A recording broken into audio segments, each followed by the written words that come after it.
여러분 안녕하십니까? 한국말씀사관학교입니다.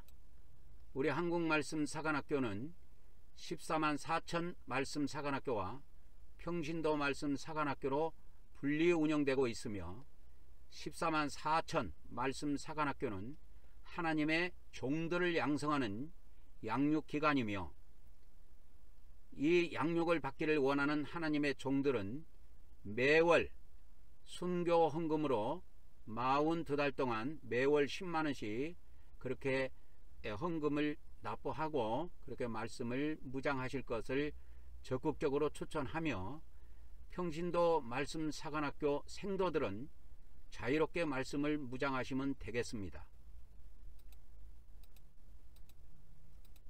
저는 하나님께서 이 마지막 때 말씀의 나트로 사용하시려고 창세전부터 예배해 놓은 자입니다.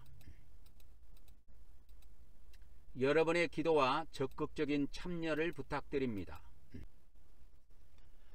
성부 하나님, 성자 하나님, 성령 하나님, 오늘 또 우리 성삼위 하나님께서 이 말씀을 듣는 모든 자들에게 우리 성부 하나님의 은총과 성자 하나님의 은혜와 또 성령 하나님의 은사를 풍성하게 부어주셔서 오늘 또 증언되는 이 말씀이 온전히 깨달아지게 하시고 잘 심겨져서 100배의 결실을 거둘 수 있도록 축복하여 주시옵소서. 오늘 또 모든 시정을 성삼위 하나님께 의탁하오며 우리 주 예수 그리스도 이름으로 기도 올려옵나이다. 아멘, 아멘, 아멘. 우리 최정식 성도님 10만원 진심으로 감사드립니다. 그리고 우리 장정숙 성도님 10만원 진심으로 감사를 드립니다. 두 분 다 완전한 말씀 무장하여 완전한 하나님의 사람들로 거룩한 하나님의 축복을 받으시기를 기도드립니다.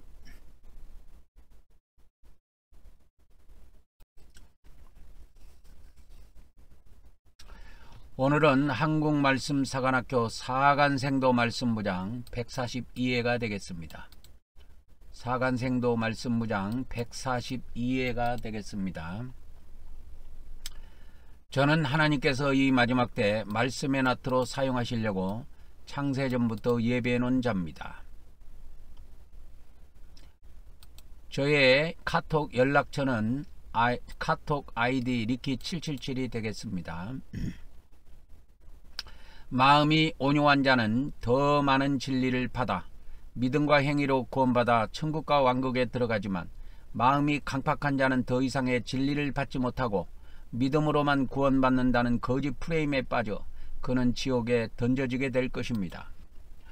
이 천국과 왕국이라는 두 장소를 제가 동시에 사용했는데요. 우리는 지금 이 마지막 때에 살고 있기 때문에 우리가 죽어서 천국 들어가는 사람도 있고 또 육체가 살아서 왕국에 들어가는 사람도 있습니다.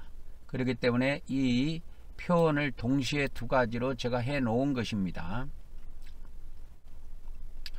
오늘 또 왕국복음에 대한 세밀한 비밀들을 오늘 또 전해드리도록 하겠습니다. 이 왕국복음이라는 것은 마태복음 24장 14절에 토 뉴 앙겔리온 테스 바실레이아스 해가지고 헬라어에는 토 뉴 앙겔리온 테스 바실레이아스 이렇게 기록되어 있습니다. 토 뉴 앙겔리온은 그 복음이라는 뜻이고 테스 바실레이아스는 그 왕국의 이런 뜻입니다. 그래서 이것을 동시에 해석하면 그 왕국의 그 복음 이런 뜻이 됩니다. 그래서 우리나라 성경에는 그를 해석하지 않기 때문에 다 빼면 왕국의 복음이 됩니다. 이거를 단축시켜서 왕국복음 이렇게 부르는 것이죠. 이것이 지금 기독교 성경에는 천국복음으로 둔갑되어 있고 천주교 성경에는 하늘나라 복음으로 이렇게 변질을 시켜놨습니다. 그러나 마태복음 24장 14절은 종말시대에 증언되는 왕국복음을 지칭합니다. 여기에서 왕국이라는 것은 하늘 왕국을 이야기하는 것이 아니고 땅에 임하는 하나님의 왕국을 지칭해요. 땅에 임하는 하나님의 왕국. 그래서 이걸 왕국복음이라 하는 겁니다. 하늘에 우리가 죽어서 하늘왕국에 들어가는 하늘왕국, 이 하늘왕국에 들어가는 것, 그것이 천국입니다. 하늘왕국을 이걸 한자로 풀었을 때 천국이라고 써요. 그래서 기독교 2000년 동안은 죽어서 천국에 들어가는 복음이 증언이 됐는데, 이제 종말 시대가 다가왔기 때문에 마태복음 24장 14절은 왕국복음으로 번역해야 정확한 번역이 되고 뜻이 전달이 됩니다. 그러면은 난생 기독교인들이 이 성경에, 기독교 성경에 왕국이라는 것이 나오지도 않는데 이 왕국복음 들으면은 여호와 증인이 아닌가 이렇게 착각을 일으켜요. 그러네 이거는 여호와 증인 복음이 아니고 예수 그리스도께서 이 마지막 때에 왕국이 임하기 전에, 천년왕국이 임하기 전에 증언되는 복음을 이야기합니다. 그래서 그것을 예수님께서는 왕국복음이라고 이렇게 2000년 전에 이 마지막 때에 왕국복음이 땅끝까지 증언될 것이다, 온 세상에 전파될 것이다, 이거를 예언해 놓으셨는데, 이거 기독교도 그러고 천주교도 그러고 이 말이 무슨 말인지 모르니까 이 왕국복음을 천국복음으로 다 둔갑시켜 놨어요. 이 천국복음이라는 것은 죽어서 천국 가자는 복음이에요. 근데 이 왕국복음은 이 땅에 임하는 천년왕국, 땅에 임하는 천년왕국에 들어가자고 하는 그것을 중심으로 해서 전하는 복음을 의미합니다. 그래서 예수님께서 마태복음 16장 28절에 보면 여기 서 있는 사람 중에 죽기 전에 인자가 왕권을 가지고 오는 것을 볼 자들도 있다, 이렇게 말씀하신 적이 있어요.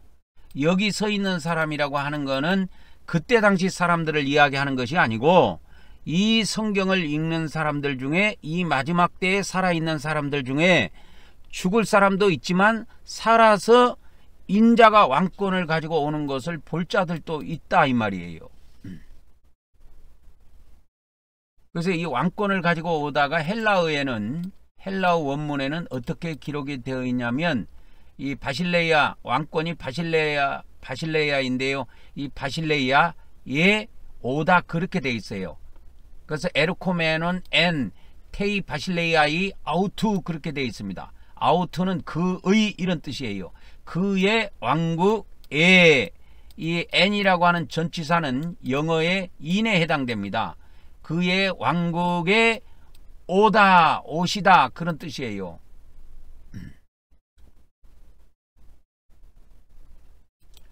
그래서 왕권을 가지고 오다, 이건 번역이 잘못된 것이고 왕국에 오다, 왕국에 오신다, 그의 왕국에 오신다 그 뜻입니다.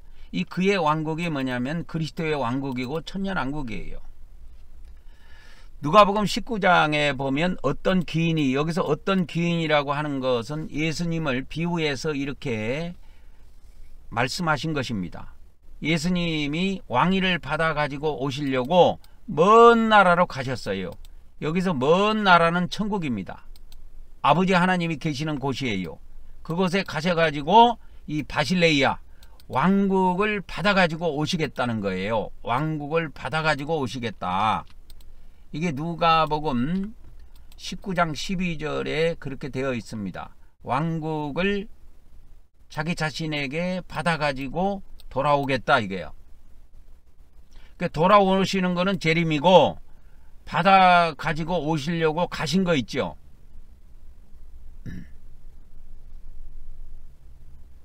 먼 나라로 갔다 이 말이에요. 가셨다 이 말이요.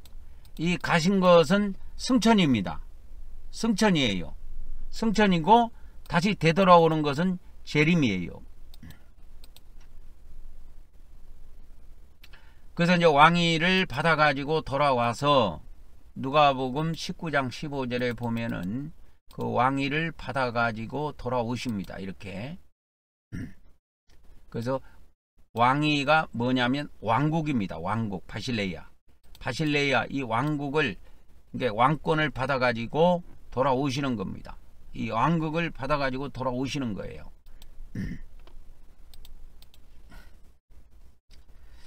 그런데 예수님이 돌아오셔가지고 자기들을 통치하는 것을 원치 않는 그 원수들이 있다라는 거예요. 이 기독교 안에 원수들이 있습니다. 여기서 자기들이라고 하는 것은 종들을 말합니다. 이 하나님의 종들 중에 예수님이 오시는 걸 싫어하는 인간들이 있다라는 거예요. 그래갖고 성경을 일부러 해석을 엉뚱하게 하고 성령님이 오신 것이 예수님이 오신다, 그런 헛소리들을 하는 이 원수 같은 인간들이 있다라는 거예요. 그런 종들이. 그래서 이 종들에게 예수님이 저 먼 나라로 가실 때, 천국에 가실 때 다 이렇게 문화를 주고 가셨습니다. 문화를 주고 가셨어요. 그 종들에게. 근데 이 종들이 예수님이 오셔갖고 그 종들을 통치하는 것을 원치 않는 그런 종들이 있다라는 거예요. 그것을 예수님은 원수들로 표현하고 있습니다. 이 원수들은 다 죽임을 당해요. 다 죽임을 당합니다. 내 원수들이, 예수님의 원수들이 있어요. 그래서 다 잡아 죽이도록 명령을 내리십니다. 그래서 우리는 천국 가는 복음도, 천국 가는, 예수님 믿고 천국 가는 복음도 전해드려야 되지만 이 마지막 때는 지금 우리는 마지막 시대에 살고 있어요. 그래서 이 3차 세계대전을 앞둔 시대에 살고 있는데, 이 3차 세계대전이 일어나기 전까지 이 지구상에서는 처처의 기근과 지진, 미얀마도 지진이 7.7인가 강도 7.7로 터져가지고 어마어마한 사람이 죽고 건물이 막 많이 파괴되고 무너지고 했잖아요. 이런 일들이 한 번으로 끝나는 것이 아니라 계속적으로 반복적으로 이 3차 세계대전이 일어날 때까지 일어납니다. 그 코로나도 이제 왔다 갔는데 전 세계적으로 그걸로 끝나는 것이 아니라 또 2차, 3차, 4차 다른 이 전염병들이 전 세계를 휩쓸고 지나갑니다. 그리고 세계적으로도 이 세계 여러 나라에서 이렇게 전쟁이 또 터져요. 앞으로. 그래서 이 한반도도 전쟁이 반드시 터집니다. 그러나 수많은 사람이 나간다고 하시는 말씀인데요. 그러다가 이 지구상에는 이제 3차 세계대전, 핵전쟁까지 갑니다. 이 핵전쟁까지 가게 되면 교회 시대는 다 끝을 맺는 거예요. 다 끝나는 겁니다. 교회 시대는 다 끝나요. 여러분, 교회 시대가 영원히 갈 것 같지요? 천년왕국에는 교회가 사라집니다. 여러분, 교회라는 용어를 쓰지 않아요. 여러분, 그게 이해가 안 가죠? 그게 이해가 안 가면 구약시대를 생각해봐. 구약시대는 하나님을 섬겼는데 교회라는 용어를 일절 사용한 적이 없어. 내가 봐, 야, 이게 OT. 이 OT는 창세기부터 말라기까지입니다. 구약성경이에요.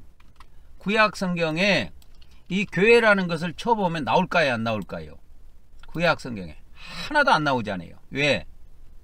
천년왕국도 마찬가지예요. 여러분, 천년왕국 때 교회를 안 교회라는 용어를 아예 쓰지 않는데요.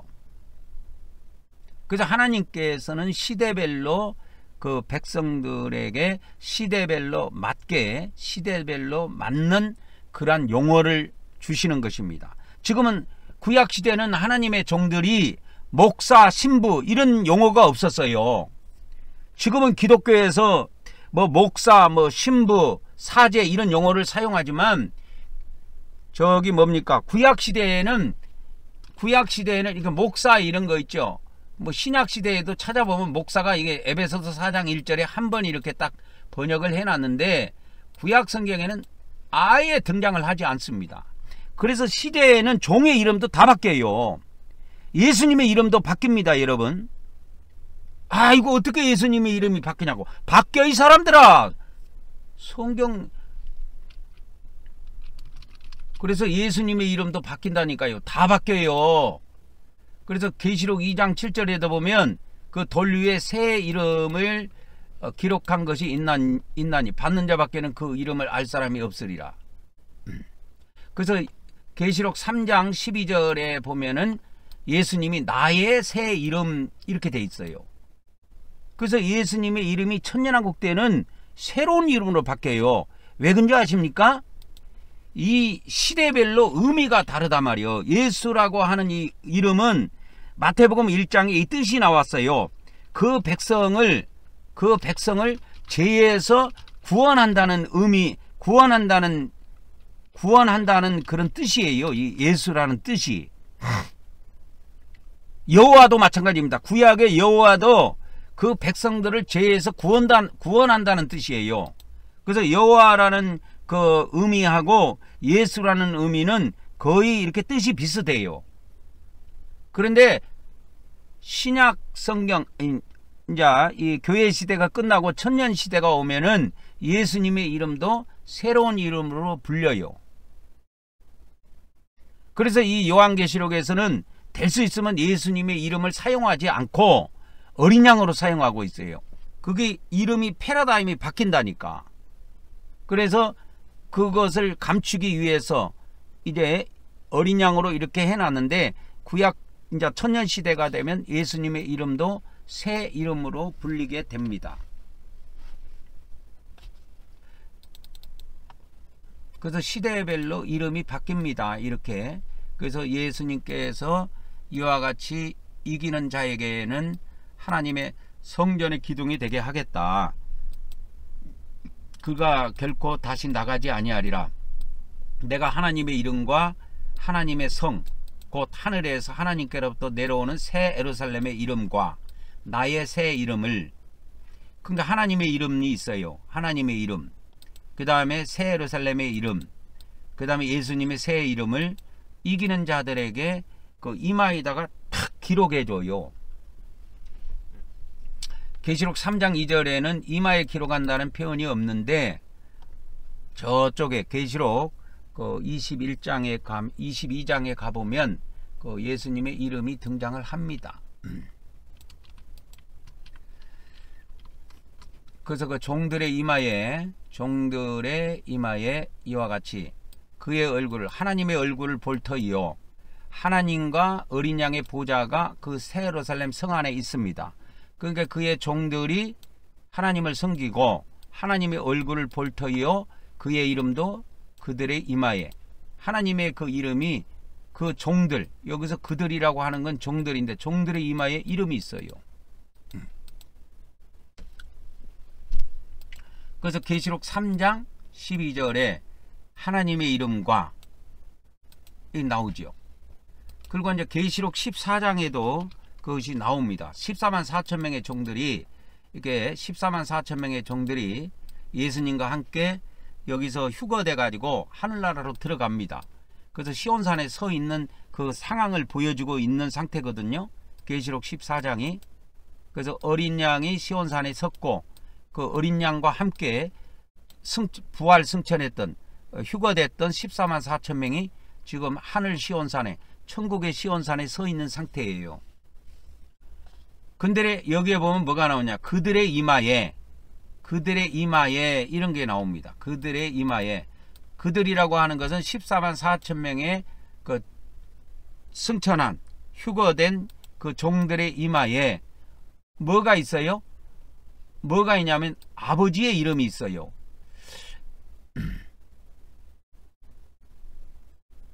근데 여기에 이제 착오가 있는 것이 뭐냐면, 계시록 14장 1절에 이제 소수필사본, 이 소수필사본, 기독교 성경은 소수필사본이고 이 킹제임스 성경은 다수필사본이에요. 헬라어 원판을 이야기하는 겁니다.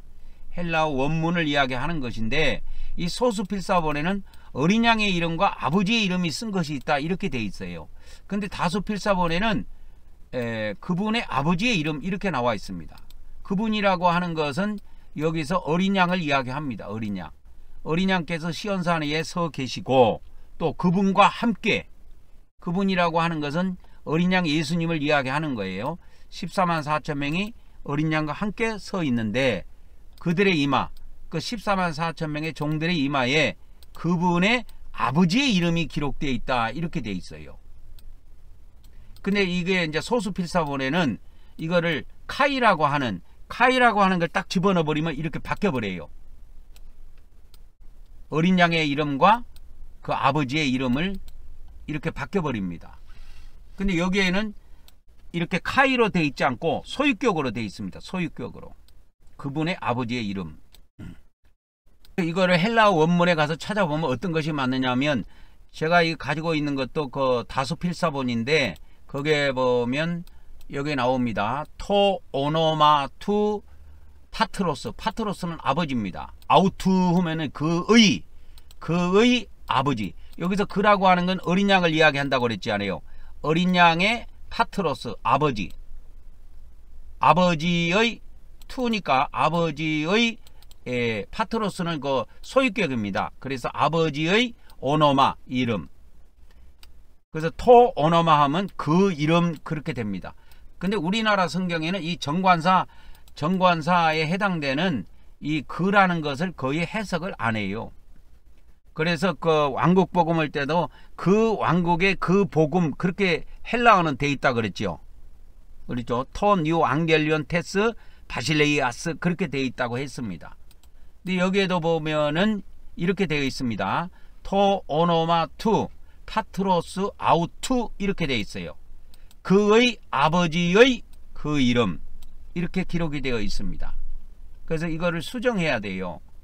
그래서 킹제임스의 성경에는 그분의 아버지의 이름, 이렇게 되어 있어요. 그의 아버지의 이름. 여기서 그분이라고 하는 것은 어린 양을 지칭하는 겁니다. 그래서 그 헬라어 원문을 이렇게 영어로 옮긴 그 LSV라는 영어 성경이 새로 나온 것이 있는데, 그것을 인터넷에 다운받아 가지고 제가 이 베들레헴 성경 프로그램에 넣어놨는데, 여기에도 보면 그의 아버지의 이름, 이렇게 돼 있죠. 그의 아버지의 그 이름, 이렇게 돼 있습니다. 그래서 the name of his father, 그의 아버지의 이름, 이렇게 돼 있습니다. 그래서 그의 아버지의 이름이 이렇게 기록이 되어 있다. 근데 아까 계시록 22장 그 3절에도 보면은 그 종들이 이와 같이 하나님을 섬기는데, 그 22장 4절에 그 하나님의 얼굴을 볼 터이요 그분의 이름이라고 하는 것은 하나님의 이름을 말합니다. 그 종들의 이마에 있으리라, 이렇게 돼서 나와 있지요.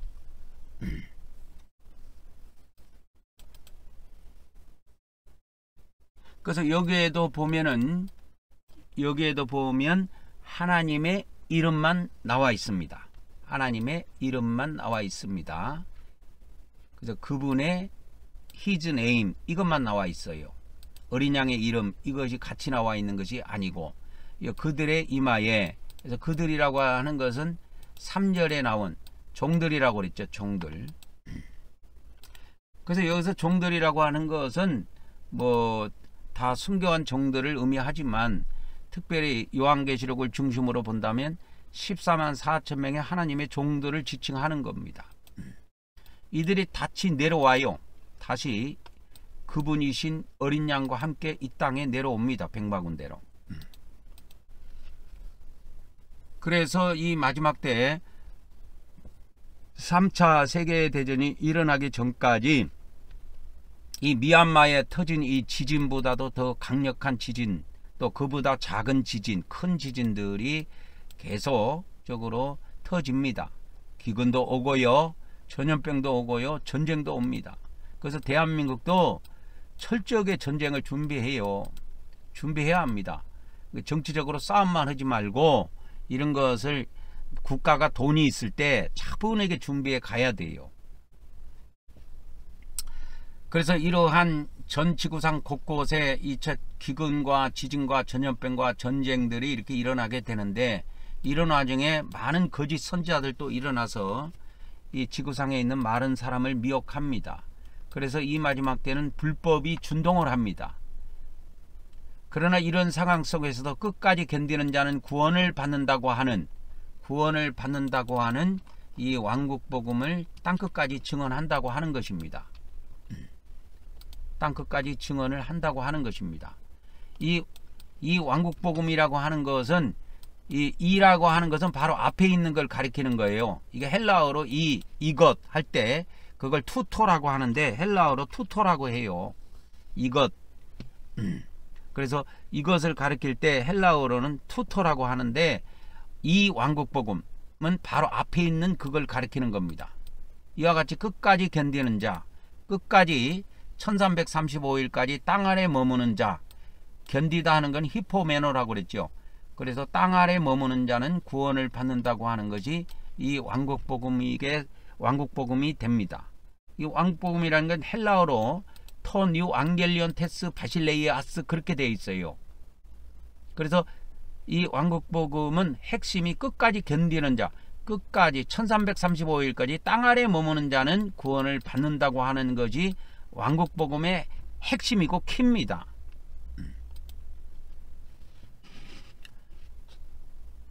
그래서 이 왕국복음이 왜 증언돼야 되냐면, 멸망에 가증한 것이 거룩한 곳에 들어서기 때문에 그래요. 멸망에 가증한 것이 거룩한 곳에 들어선 때부터 시작해서 1335일까지입니다. 1335일까지 땅 아래 머무는 자만 구원받아요. 그래서 예수님께서는 휴거된다고 가르쳐 준 것이 아니고, 유대에 있는 자들은 산으로 도망하라고 가르쳐 주신 거예요. 이 산이라고 하는 것은 아무 산을 가리킨 것이 아니고 보호처가 건설되어 있는 산을 지칭합니다. 그래서 이 유대에 있는 자라고 하는 것은 예수님 믿는 자를 지칭하는데, 이 마지막 때 예수님 믿는 사람들이 구원받을 장소는 보호처라는 것을 알려주신 거예요. 근데 기독교는 이 마태복음 24장 16절 이런 말씀을 우습게 생각해요. 그래갖고 이 마지막 때 뭐 젖먹이는 사, 아이 벤 자와 젖먹이는 자는 화가 있다, 그런 이야기는 합니다. 근데 이 이야기는 안 해요. 근데 이 마태복음 24장 16절 다음에 그 아이 벤 자, 젖먹이는 자 그런 이야기가 나오거든요. 24장 19절에 나오네요. 그러니까 24장 19절에 뭐냐면, 이게 종말론을 가리키는 기독교 목사들이 간간히 이야기하는 거예요. 이 대환란 때에는 아이 벤 자들과 젖먹이는 자에게 화가 있다, 이 이야기는 합니다. 그러면서 뭘 이야기를 안 하느냐, 유대에 있는 자는 산으로 도망하라, 이거는 쏙 빼먹어요. 이게 엄청나게 중요한 건데, 그래갖고 산으로 도망하라는 이 복음은 쏙 빼먹고 뭘 이야기하냐면 휴거만 이야기한다니까, 이 어리석은 인간들이. 이 마태복음 24장에는요 24장에는 이 예수님이 유대에 있는 자들은 산으로 도망하라 그랬지 휴거 이야기 안 해요. 휴거 이야기가 그러면 전혀 안 나옵니까? 마태복음 24장에 나와요. 나오기는 나와요. 근데 어디 부분에 나오냐면, 그것을 여기다가 좀 그러면 집어넣어 드리겠습니다. 오늘 이 마태복음 24장이 엄청 길어요. 마태복음 24장이 꽤 깁니다. 얼마큼 기냐면 51절로 끝나요. 51절로 끝납니다. 그래서 유대에 있는 자들은 산으로 도망하라 했는데, 이거는 휴거를 이야기한 것이 아니고 보호처로 도망해서 구원받을 것을 알려주신 겁니다. 그리고 그러면 마태복음 24장에는 휴거가 안 나옵니까? 나온다고 그랬죠. 그 나오는 것이 어디냐면 마태복음 24장 29절에서 31절로 제가 기억을 하고 있습니다. 한번 봅시다. 여기 나와요. 그날 환란 후에 즉시 해가 어두워지고, 그러면 여기서 환란이라는 것은 뭐냐면 기독교에서 말하는 7년 대환란 이런 것이 아니고 예수님이 말씀하시는 환란이에요. 그래서 여기에서 환란이라는 걸 찾으려면 앞으로 쭉 가야 돼요. 쭉 가야 됩니다. 환란이라는 걸 찾으려면.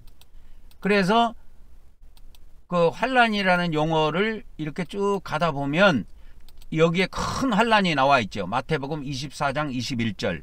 그죠? 24장 21절에 그때 대환란이 있다 이 말이요. 그래서 왜 이 산으로 도망해야 되냐면 대환란이 있기 때문에 그런 거예요. 그때에. 근데 이 대환란이 있을 때에 육체가 구원받기 위해서, 마태복음 24장 22절에 육체가 구원받기 위해서 하나님께서 이 날들을 감해 주신다고 하는 겁니다. 그래서 유대에 있는 자들은 이 산으로, 보호처가 건설된 산으로 도망하여야 구원을 받을 수가 있는 거예요.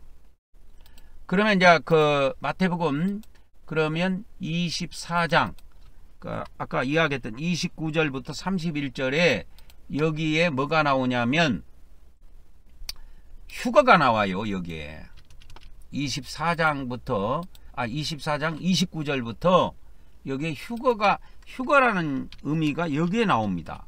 휴거가 안 나오는 게 아니에요. 마태복음 24장에 나와요. 휴거도 나오지만 산으로 도망가서 구원받는 것도 나온다니까. 이 보호처로 가는 것도. 그래서 휴거도 있지만 보호처로 도망가서 구원받는 일도 예수님이 미리 말씀하신 거예요. 이와 같이.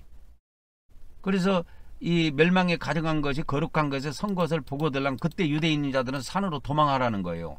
근데 기독교에서는 이 복음을 쑥 빼먹고 뭘 이야기하냐면 그날에는 아이벤 자와 젖먹인 자는 화가 있다고 이야기를 합니다. 근데 유대인 자들은 산으로 도망하라는 말을 안 해요. 그러니까 이거를 문자적인 의미로만 생각해 가지고 이것이 세대주의에서는 저 이스라엘 백성들만 해당된다고 이야기하는데 그게 아니에요. 이 멸망에 가져간 것은 이스라엘 땅에만 그 하나님의 성전에 멸망에 가져간 것이 들어선 것이 아니고 전 세계 하나님의 교회에 다 들어서요. 교회 성전에. 그래서 이때 환란이 있게 되는데요. 환란이 있게 되는데 육체의 구원을 받을 자들은 그래서 어디로 도망하라? 산으로 도망하라 이렇게 되어 있습니다. 왜? 그때 대환란이 있기 때문에. 그러면 마태복음 24장에는 휴거가 안 나옵니까? 휴거가 나와요. 그 대목을 제가 알려드릴게요. 마태복음 24장 29절부터 보면 이 휴거 사건이 여기에 나옵니다. 잘 보세요. 어디에 나오는지. 킹제임스 흠전역으로 보도록 하겠습니다. 왜 그러냐면 이 날들을 보기 위한 거예요. 날들.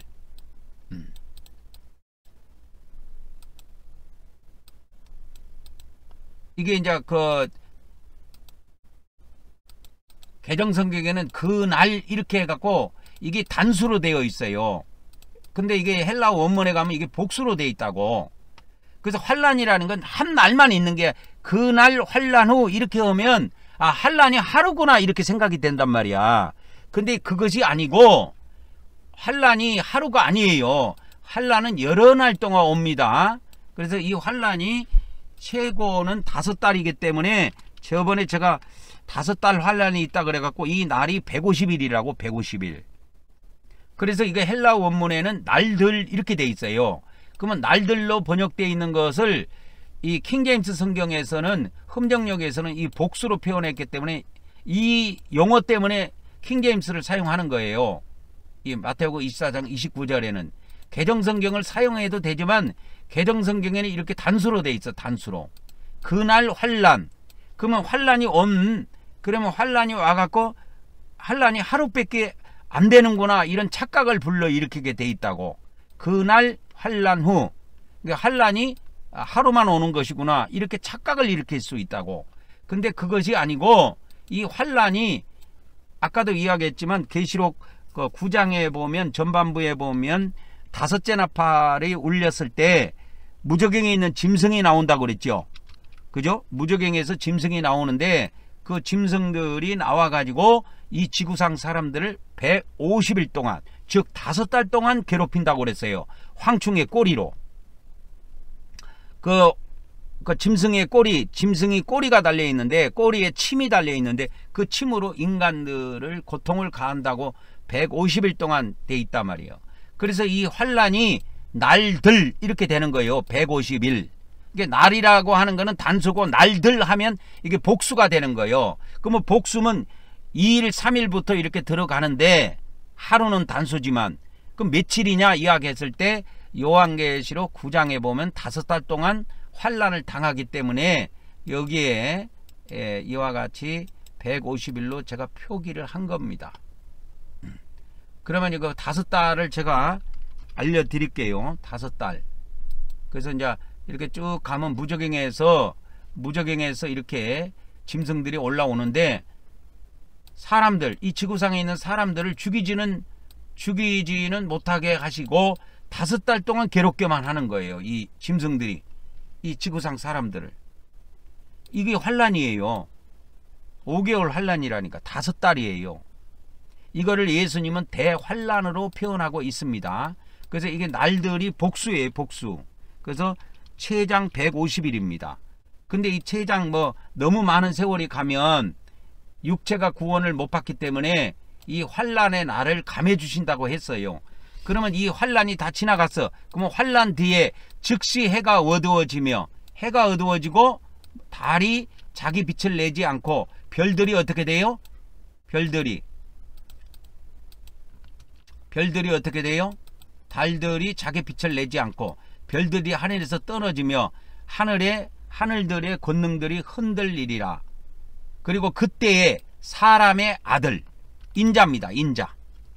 사람의 아들, 인자입니다. 인자. 사람 인자, 아들 자자입니다. 인자. 사람 인자, 아들 자자예요. 그래서 사람의 아들이 표적이 하늘에 나타납니다. 하늘에 나타나요. 예수님의 표적이 하늘에 나타나요. 그때 땅에 있는 모든 지파, 모든 땅에 있는 모든 지파가, 모든 족속이 이렇게 돼 있죠. 모든 족속이 애곡하게 돼 있어. 막 통곡하는 거야. 그 다음에 사람의 아들이, 인자가 권능과 큰 영광을 가지고 하늘의 구름들 가운데 오는 것을 보리라. 이 하늘의 구름들이라는 것은 이게 우주선이라 그랬죠. 비행체입니다. 천국의 비행체예요.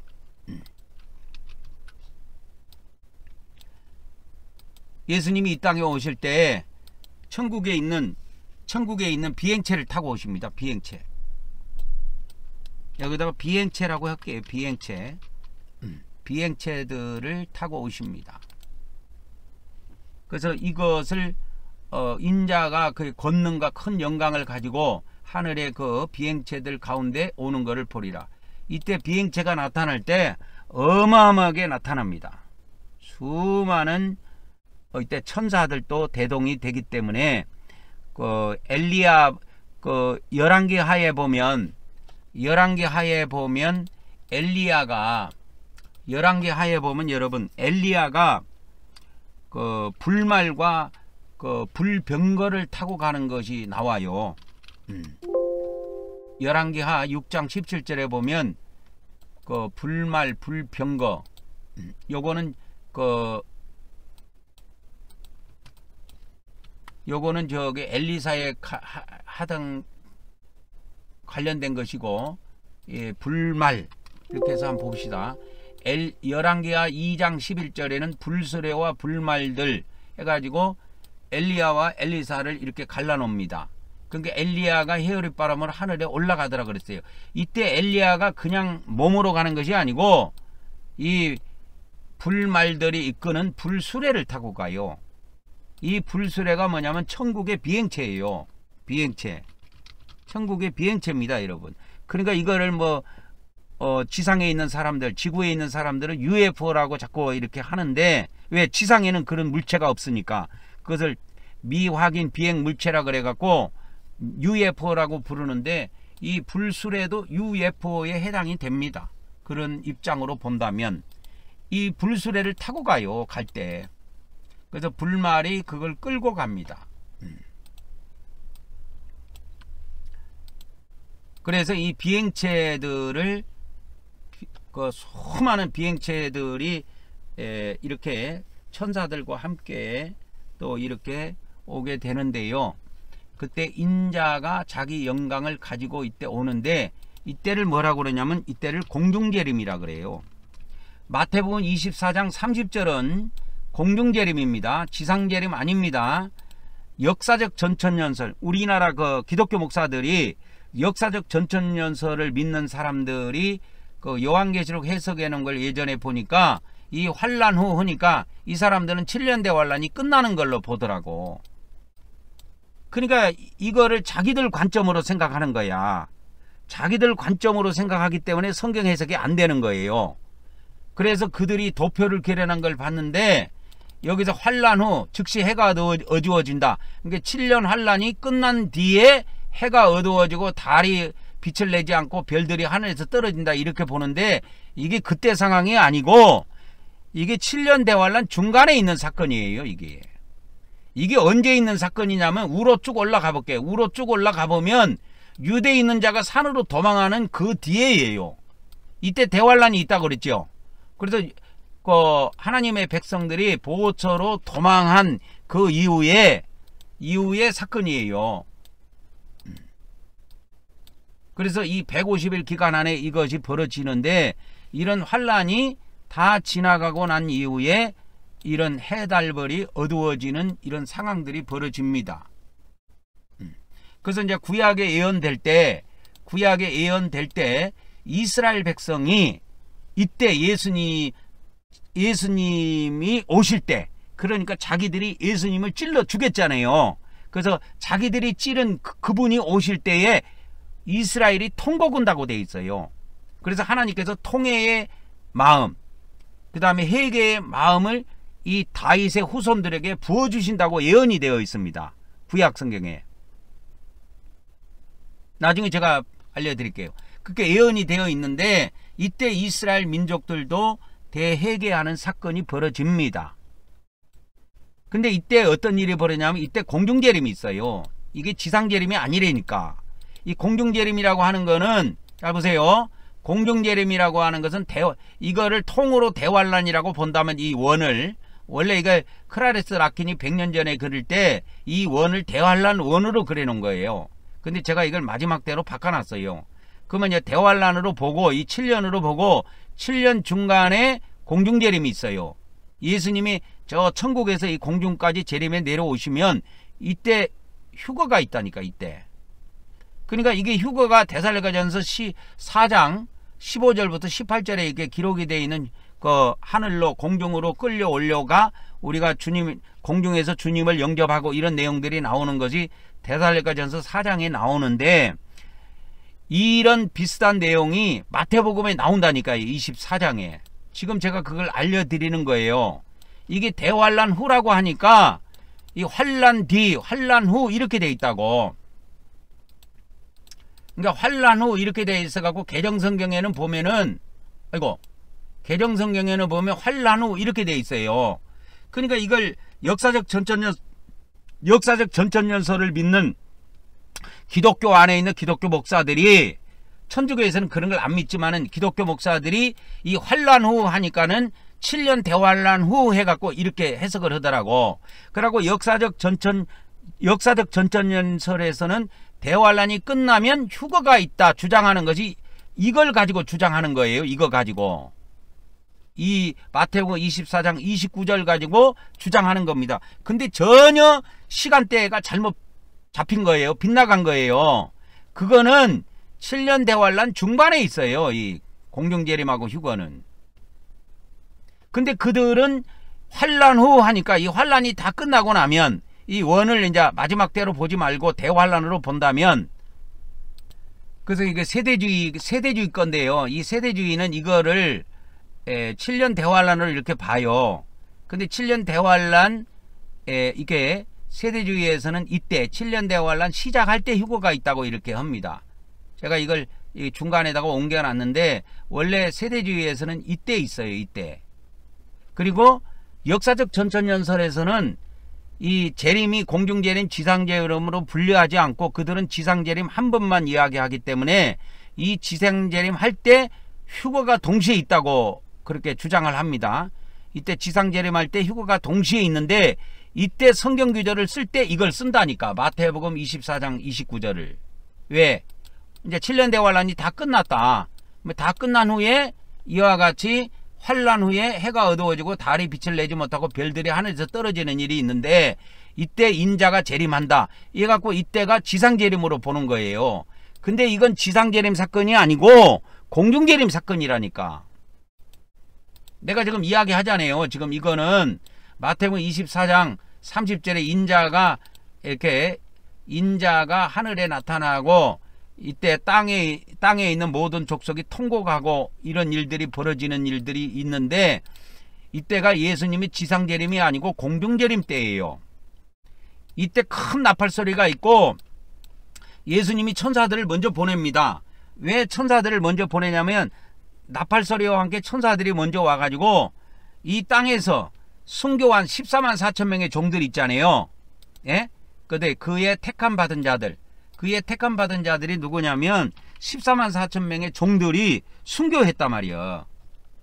이 14만 4천 명의 종들이 순교를 했는데 이 14만 4천 명의 종들을 순교를 했는데 이 순교한 종들을 이때 계시록 11장에 보면 두 증인의 단체가 부활 3일 반 만에 죽었다가 3일 반 만에 부활해가지고 휴거되는 장면이 있다 그랬지요. 계시록 11장에서 제가 그렇게 이야기해 드렸잖아요.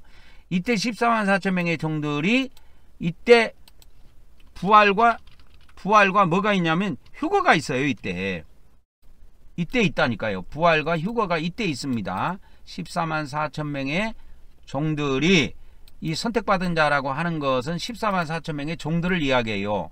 이들이 부활을 해가지고 올라갑니다. 공중에. 그러면 하늘 이 끝에서 저 끝까지 사방에서 천사들이 다 모아요.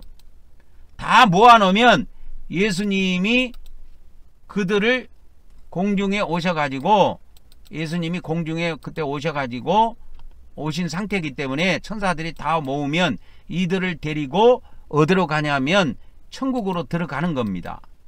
천국으로 들어가요. 천국으로 들어갑니다. 그러고 들어가가지고 계시록 14장 1절에 어린 양이 시온산에 섰고 14만 4천 명이 시온산에 서 있는 상태예요. 지금 계시록 14장 1절은. 그래서 요한계시록은 이거 인간의 머리로 풀 수 없도록 동강 내놨어요. 이 내용을. 그래서 크게 확대해서 보여준단 말이야. 크게 확대해서 보여주기 때문에 크게 이렇게 전체를 보여주는 게 아니고 하나를 이렇게 명쾌하게 보여주는 거예요. 그래서 짐승을 보여줄 때도 짐승 하나만 보여줘요. 여자를 보여줄 때도 구원받은 모든 사람을 보여준 것이 아니고 그냥 한 여자로 딱 감춰가지고 한 여자를 보여준 거예요. 그게 뭐와 같은 거냐면 그러니까 이렇게 만안경으로 멀리 있는 것을 크게 확대해 갖고 보는 거와 마찬가지다. 현미경으로 어떤 조그마한 것을 크게 확대해 갖고 보는 거와 같다. 이렇게 보면 됩니다. 그래서 이 역사적 전천연설을 주장하는 사람들, 이 역사적 전천연설을 주장하는 사람들은 이제 7년 대환란이 끝나면 그들은 7년이라는 말을 잘 안 쓰지만 세대주의에서 원치 7년이라는 말을 많이 쓰기 때문에 역사적 전천연설에서도 7년 대환란 이런 말을 써요. 지금은. 그래서 이 7년 대환란이 다 끝나면 이때 지상재림이 있다. 그러면 거기에 관련된 성경 구절이 뭐냐 했을 때 마태복음 24장 29절이다. 여기 나오잖아요. 환란 후에. 이게 딱 이게 나오니까 7년 대환란 후 이렇게 해석한다니까. 근데 여기에서 말하는 건 7년 대환란 후가 아니라니까. 7년 대환란 후가 아니고 아까 뭐라 그랬어요? 제가 마태복음 24장 21절에 보면 이와 같이 멸망에 가증한 것이 거룩한 곳에 서는 그때부터 뭐가 있어요? 대환란이 있다 이 말이요. 이 대환란이 하루가 아니고 많은 날들이야. 이 날들. 그래서 복수로 되어 있는데 이게 개정성경 기독교 성경에는 이걸 단수로 번역이기 때문에 이걸 여기는 복수로 번역이 되어 있네요. 그래서 이 날들이라고 하는 걸 잘 이해해야 됩니다. 날들. 이게 150일까지 가요. 이것이 150일까지 갑니다. 근데 이것이 기독교 성경에는 마태복음 24장 29절이 그날 이렇게 돼 있어요. 그날 환란 후 이렇게 돼 있습니다. 이게 그날이 단수가 아니고 복수예요. 150일. 그래서 150일 이 그날들이 다 차고 나면 그 환란 후에 이와 같이 해가 어두워지고 달이 변하고 또 별들이 하늘에서 떨어지는 이런 일들이 있는데 왜 이런 일들이 벌어지냐면 예수님이 공중 재림하실 때 하늘이 예수님의 그 광채가 굉장하게 두드러지게 예수님의 그 광채가 굉장하게 강력하게 보이기 위해서 하나님께서 이때 해달배를 다 빛을 다 봉해버려요. 이때 다 빛을 봉해버립니다.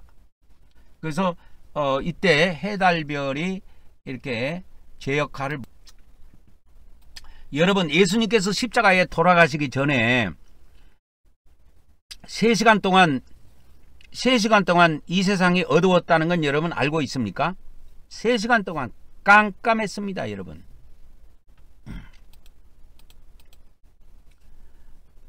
그렇게 해가지고 그때도 그런 십자가 사건 때도 이 해달별이 다 빛을 잃어버린 그 사건이 있었는데, 이 사건이 십자가 사건 때도 이때 있었습니다. 그때는 한 3시간 정도 이렇게 돼 있고, 예수님의 공중재림 시에 또 이때 한 번 있습니다.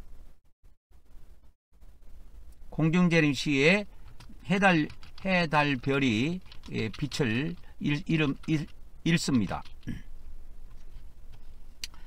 이때 땅에 있는 모든 족속들이 예수님이 공중재림하신 모습을 다, 왜 공중에만 오시고 지상에는 발을 안 붙이시냐면, 공중에 붕 떠 있는 상태에서 지구상에 있는 이 땅에 있는, 이 땅이라고 하는 건 지구를 말합니다. 지구에 있는 모든 사람이 다 보게 하시는 거예요.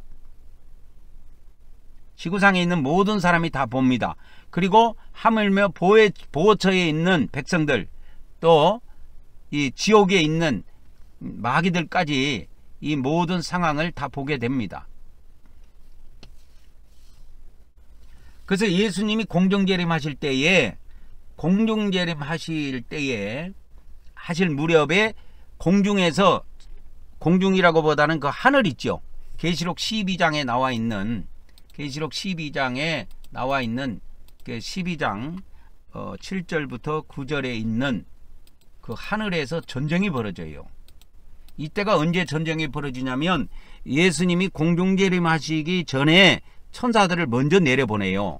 미가엘 군대와 그의 사자들을 우주에 파송해 가지고 용들과의 전쟁을 벌이게 합니다. 그래서 그 사탄의 세력들과 사탄의 그 사자들과 함께 싸움이 벌어져요. 천사들과 마귀들 간에 엄청난 강력한 싸움이 벌어졌다가 이 사탄의 세력들이 이 땅으로 다 내쫓깁니다. 여기서 땅이라는 것은 지구를 이야기해요. 지구로 다 쫓겨 내려와요. 이 쫓겨 내려왔을 때 지구에 대환란이 있다니까. 대환란이 있는데, 이때 이 우주에서 쫓겨 내려왔던 그 짐승들이라는 것이 있죠. 이 짐승들이 멸망에 가증한 것을 하나님의 거룩한 성전에다가 세운다니까, 짐승의 우상을. 그러니까 이런 것이 세워진 것을 보고 유대에 있는 자들은 도망하라는 거예요, 보호처로. 그래서 이 보호처는 하나님께서 평안할 때 그리 들여보내지지 않습니다. 하나님의 뜻이 거기에 담겨 있어요. 그래서 이 하나님의 백성들이 그때 겁을 먹을 수도 있고, 하나님을 신뢰 안 하고 의심할 수도 있고, 지금도 의심하는 사람들도 있겠지만, 이때 당시에도 마찬가지입니다. 아, 진짜 우리가 구원을 받을 수 있을까? 짐승들한테 다 죽임을 당하는 것이 아닐까? 이런 의심하는 사람들도 있고 할 텐데, 그렇게 해서 알곡과 쭉정이를 다 갈라내기 위해서 이와 같이 대환란이 우주에서 짐승들이 쏟아져 내려올 때까지 보호처로 인도를 안 하세요, 하나님이. 그건 하나님께서 그렇게 의도를 하신다니까. 그러니까 이와 비슷한 장면이 어디에 있냐면 출애굽기에 보면요, 이스라엘 백성들이 출애굽할 때 어떤 사건이 벌어지냐면, 이들이 애굽에서 나왔잖아요. 하나님이 장자를 죽이는 그 사건을 통해 가지고, 애굽의 장자들을 죽이는 사건을 통해 갖고 그 이스라엘 백성들이 애굽에서 이제 출애굽에서 나왔는데 이들이 딱 앞에 장애물이 딱 기다리고 있어. 뭐가? 홍해가 딱 기다리고 있는 거야. 근데 그 뒤에는 뭐가 있어? 애국 군대가 나중에 정신을 차려 갖고 애국 군대가 쫓아와요. 근데 뒤에서는 애국 군대가 쫓아오고 앞을 보니까 홍해가 딱 가로막혀 있는 거야. 이때 이스라엘 백성들, 즉 하나님의 백성들의 마음이 어떻겠어요? 하나님의 능력을 의심하고, 또 하나님을 의심하고, 우리가 이게 다 죽는 거 아니야? 저 애국 군대한테 다 죽는 거 아니야? 막 이렇게 의심한다고. 그렇게 하면 안 돼요. 그렇게 한 사람 보호처에 못 들어간다 그랬어요. 의심하지 말고 끝까지 하나님의 능력을 신뢰하고 전능하신 하나님을 신뢰해야 됩니다. 전능하신 하나님을 신뢰할 줄 알아야 돼요. 그래서 하나님께서는 이와 같이 미리 평안할 때 보호처를 다 져놓고 평안할 때 이렇게 이끌어 가시는 게 아니고 짐승 외계인들이 저 우주에서 쏟아져 내려올 때까지 하나님께서는 보호처에 한 명도 들여버리지 않아요. 이미 완성은 되어 있지만 그 이유가 있다니까. 그 이유가 뭐냐면 하나님의 백성들이 하나님을 끝까지 신뢰하는 것을 요구하는 겁니다.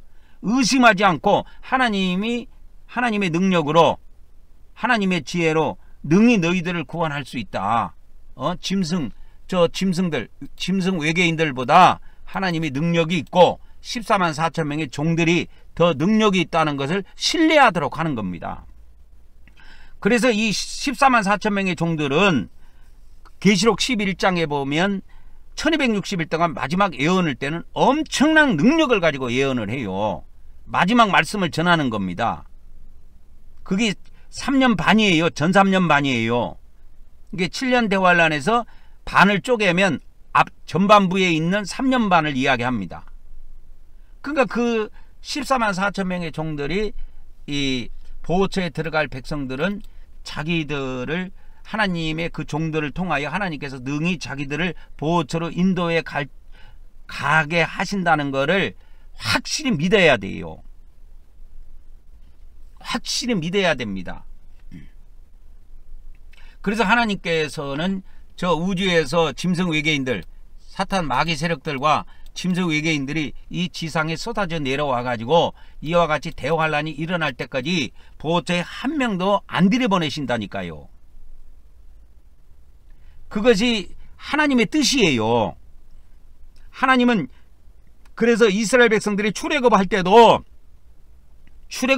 그 출애굽기서에 보면 다 기록이 되어 있는데 홍해는 앞에 딱 막혀 있지.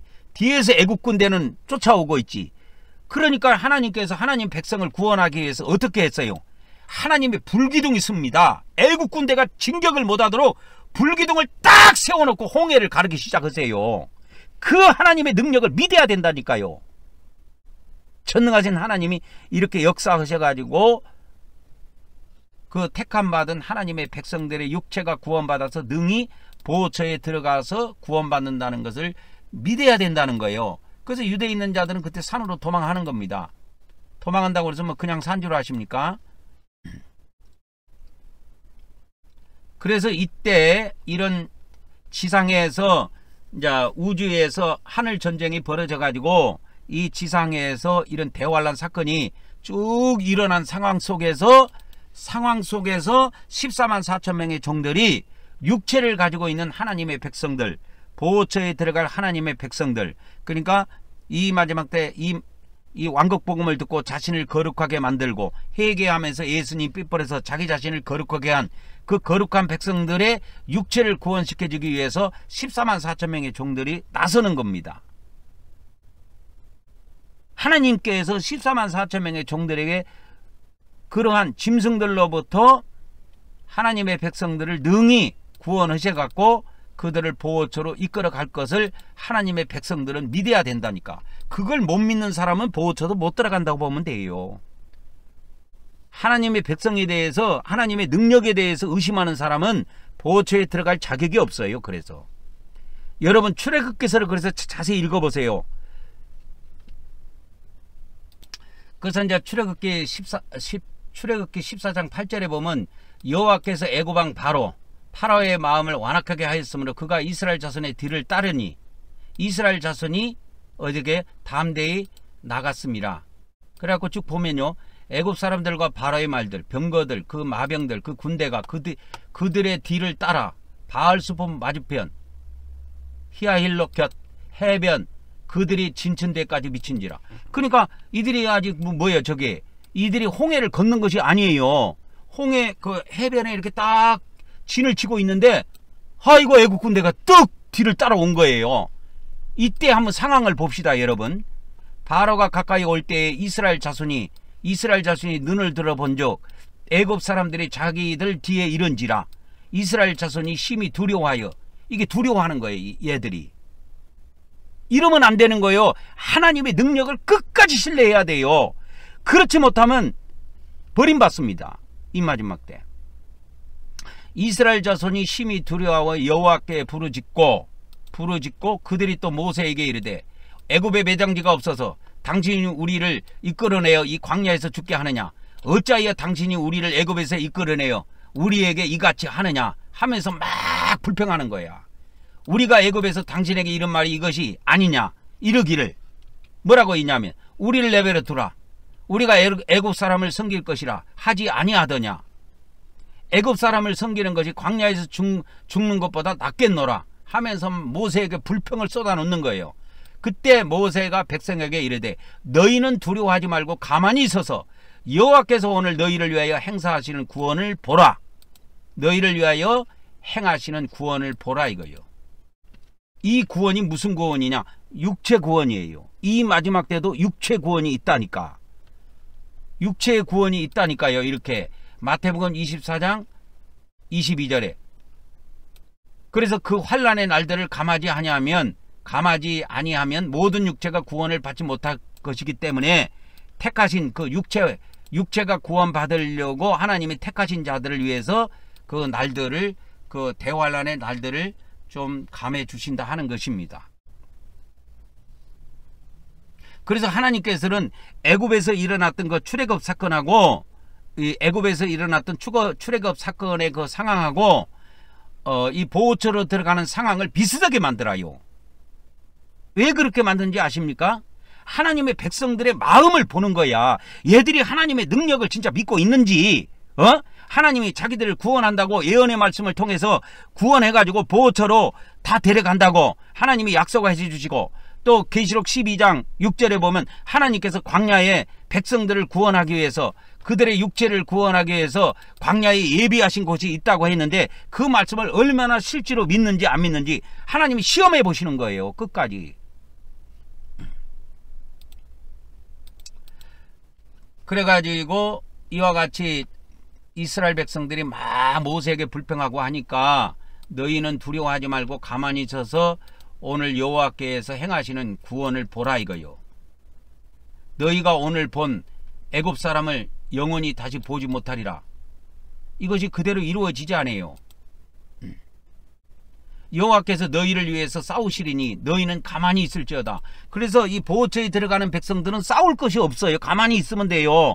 14만 4천 명의 종들의 말씀만 가만히 듣고 있으면 됩니다. 14만 4천 명의 종들이 그때는 완전 예언을 해요. 완전 하나님의 말씀을 받아갖고 대언하는 거예요. 그래서 그들이 온전히 세밀한 음성을 듣고 세밀한 그러한 능력까지, 완벽한 능력까지 받아가지고 1260일 동안 예언하기 때문에, 말씀을 증언하기 때문에 그 14만 4천 명의 종들이 이끌어가는 그 말씀을 그대로 믿으면 됩니다. 여호와께서 모세에게 이르되 너는 어찌하여 내게 부르짖느냐. 이스라엘 자손에게 명하여 앞으로 나아가게 하고 지팡이를 들고 손을 바다 위로 내밀어 그것이 갈라지게 하라. 이스라엘 자손이 바다 가운데서 마른 땅으로 행하리라. 그래서 바다를 마른 땅처럼, 육지처럼 바다를 지나가도록 하나님께서 물벽을 딱 세워주시는 것입니다. 내가 애굽 사람들의 마음을 완악하게 할 것인즉 그들이 그 뒤를 따라 들어갈 것이니라. 내가 바로와 그의 모든 군대와 그 병거와 마병으로 말미암아 영광을 얻으리니, 내가 바로와 그의 병거와 마병으로 말미암아 영광을 얻을 때에야 애굽 사람들이 나를 여호와인 줄 알리라. 그때 하나님인 줄 인정한다 이 말이에요. 이 지구상에 있는 이 짐승 군대, 마귀 군대들도. 그래서 의심하면 안 됩니다. 그래서 이스라엘 진 앞에 가던 하나님의 사자가 그들의 뒤를 옮겨가매 구름 기둥도 앞에서 그 뒤로 옮겨 이스라엘 진과 애굽 진과 모여 이스라엘 진 사이에 이르러 가지고, 저쪽에는 구름과 흑암이 있고 이쪽에는 밤이 밝음으로 밤새도록 저쪽이 이쪽에 가까이 못하였더라 이 말이요. 하나님의 구름 기둥, 불기둥이에요. 이 구름 기둥, 불기둥이 이 이스라엘 진영이 애굽 진영이 이스라엘 진영 쪽으로 다가오지 못하도록, 그 군대가 다가오지 못하도록 하나님께서 딱 구름 기둥으로 서가지고 이걸 막으신 겁니다. 그 전능하신 하나님의 능력을 믿어야 돼요. 이게 보초 들어가는 일에도 이 역사가 한 번 또 있어요.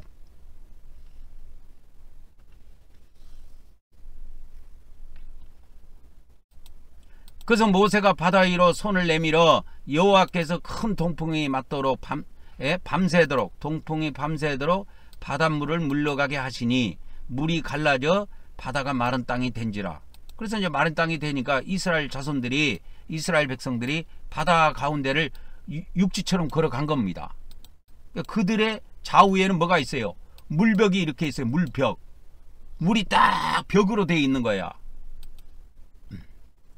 애굽 사람들과 바로의 말들, 병거들, 마병들이 다 그들의 뒤를 추적하여 바다 가운데로 들어온 겁니다.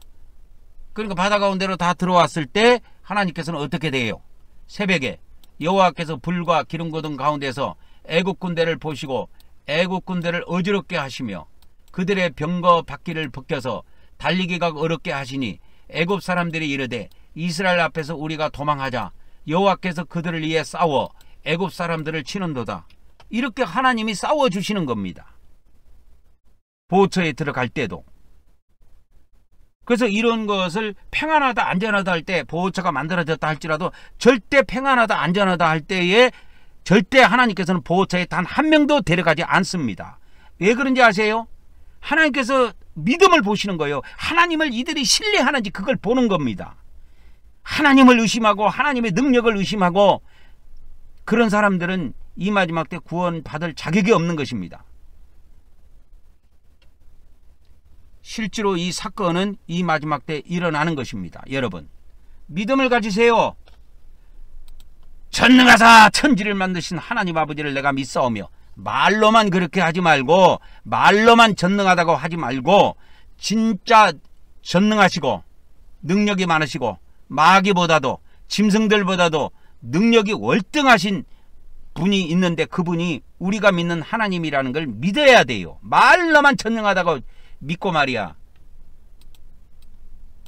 그래갖고 이 백성들이 보호처에 들어갈 때 이 짐승 외계인들이 이 백성들에게 겁을 주고 막 핍박을 하고 그런 일이 벌어져요. 이런 사건이 벌어진다니까. 출애굽기 14장에 있는 이런 사건이 벌어져요. 그때 보호처로 인도받고 있는 백성들은 두려워만 안 냅니다. 불평해도 안 되고, 두 증인의 종들에게 불평해도 안 되고, 끝까지 14만 4천 명의 종들을 신뢰해야 돼요. 그래서 이 14만 4천 명의 종은 아무나 되지 않는데요. 이 생활 속에서 어려움을 이기고 고난 속에서 훈련을 받고 하나님을 신뢰하고 하나님을 의지하고 자기를 의지하지 않고 돈을 의지하지 않고 세상의 권세를 의지하지 않고 세상의 권력자를 의지하지 않고 세상 사람을 의지하지 않고 오직 여호와 하나님을 의지하는 자들만 뽑아 쓴다는 거예요. 14만 4천 명을. 그래야 그들이 하나님의 백성들을 우주에서 쏟아져 내려오는 그 짐승 외계인들과 싸워서 하나님의 백성들을 지켜낼 수가 있는 겁니다.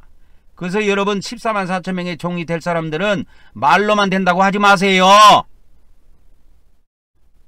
하나님을 신뢰하는 훈련을 할 줄 알아야 됩니다. 사람을 의지하고 돈을 의지하고 세상 권세자를 의지하고 그런 사람은 14만 4천 명의 반열에 한 명도 못 들어온다고 말씀하셨어요. 그래서 여러분, 환경 속에 다가오는 어려움이 있습니까? 훈련 잘 받으세요. 잘 받으시라고. 지금은 대환란 시대가 아니에요. 평안하고 안전하는 이 시대에 오는 그 고난도 못 이긴 사람들이 대환란 기간 때 어떻게 목숨을 내놓고 백성들을 보호처로 인도하겠습니까? 못해요, 그런 인간들은. 그래서 자격이 아예 없는 거예요, 처음부터. 그래서 여호와께서 모세에게 이르시되 내 손을 바다 위로 내밀어 물이 애굽 사람들과 그들의 병거들과 마병들을 위해 다시 흐르게 하라. 그렇게 딱 선포하니까 14만 4천 명의 종들도 입술에 내뱉은 대로 그대로 역사를 이루신다 그랬어요.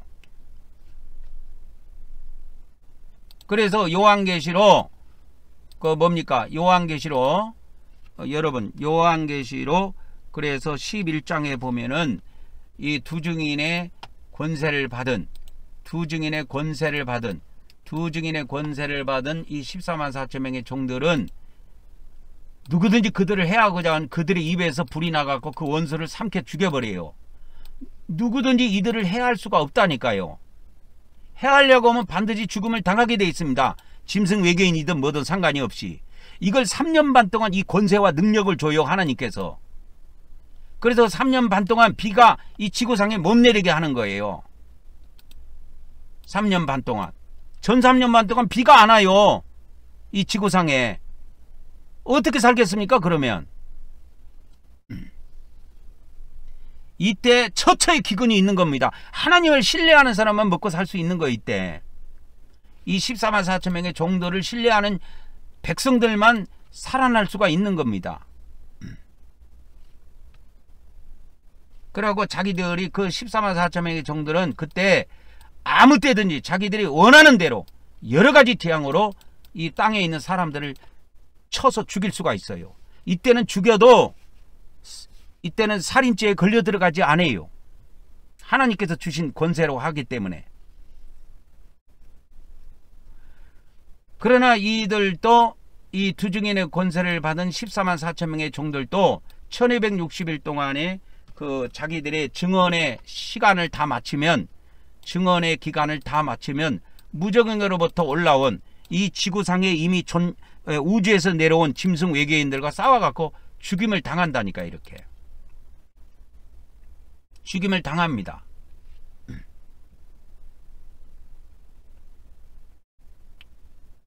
그래서 그들이 다 시체가 돼요. 그러나 그 시체가 3일 반 동안 이렇게 거리에 땅 위에 있다가 이들이 3일 반 후에 하나님께서 부활의 능력을 그 시체 속에다가 불어넣으시니까 이들이 살아나는 겁니다. 이게 부활이에요. 첫째 부활입니다, 이게. 그리고 하늘나라로 올라가 버려요. 하늘로 올라갑니다. 구름을 타고 이게 뭐라고 그랬어요? 구름이 비행체를 타고 이 말입니다. 우주에서 오는 비행체들을 타고 가요. 아까 예수님이 공중재림하실 때 뭘 구름 가운데 오신다 그랬죠? 이 비행체들을 갖고 와요, 천사들이. 그래서 비행체들을 몰고 오는데 이 비행체들에 태워가지고 가는 겁니다.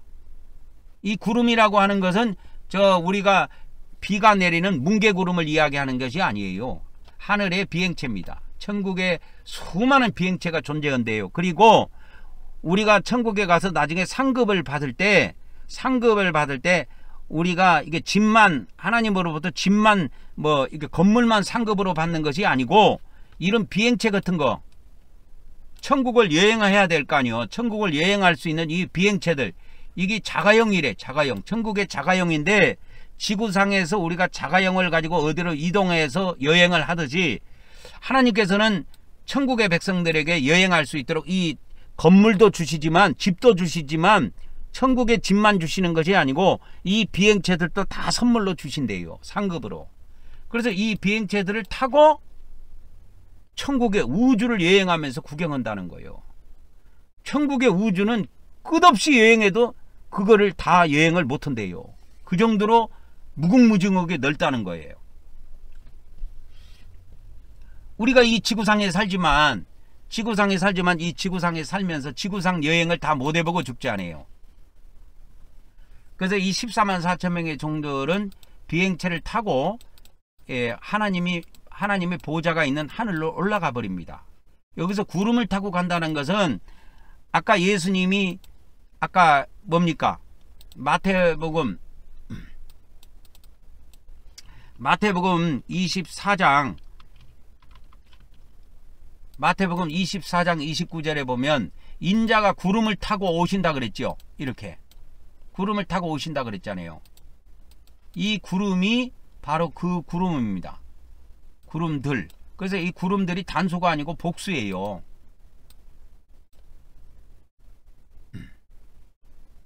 그래서 여기에 태워가지고 이 우주의 비행체에 태워가지고 천사들이 쫙 이걸 운전해서 또 천국으로 들어가는 겁니다. 그래서 수많은 천사가 같이 대동하게 돼 있어요. 그래서 큰 나팔 소리와 함께 천사들을 먼저 보내가지고 이제 부활해 갖고 올라온, 공중에 올라온 이 끝에서 저 끝까지, 하늘 이 끝에서 저 끝까지 사방에서 부활해서 올라온 자들을 모읍니다. 천사들이. 그리고 비행체에 태우면 이라고 그 비행체, 구름들이라고 표현되어 있는 이 천국의 비행체를 타고 예수님과 함께 쭉 하늘나라로 들어가는 겁니다. 거기가 어디냐? 거기가 아까 이야기했던 요한계시록 14장이에요. 14장. 요한계시록 14장 1절에 보면 어린 양이 시온산 위에 서 계시고 그분과 함께 누가 서 계세요? 14만 4천 명이 서 계시는 거야. 이런 상황입니다. 부활해가지고 이제 천국의 세계에 하나님의 보호자가 있는 아버지가 계시는 그 세계에 들어오신 겁니다.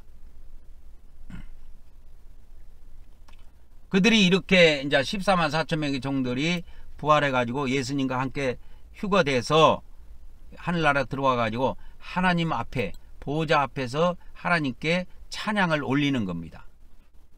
보호자 앞에서 이와 같이 찬양을 올리는 거예요. 이 킹제임스 성경에 보면은 뭐 이렇게 네 생물을 짐승으로 번역했던데, 전부 다 요한계시록에 이 생물을 짐승으로 번역했던데, 그러니까 이 정동수 목사도 짐승하고 생물이 어떻게 다른지 아무것도 모르니까 다 짐승으로 번역한 거예요. 이 무식한 인간이. 그렇게 하면 안 돼, 이 사람아. 짐승은 생물하고 다른 존재라니까. 그래서 이 땅에서 구원을 받은 이 14만 4천 명의 종들이 하나님 앞에서 이와 같이, 보호자 앞에서, 장로들 앞에서 이와 같이 찬양을 부릅니다. 여기서 보호자는 하늘, 천국에 있는 상태예요.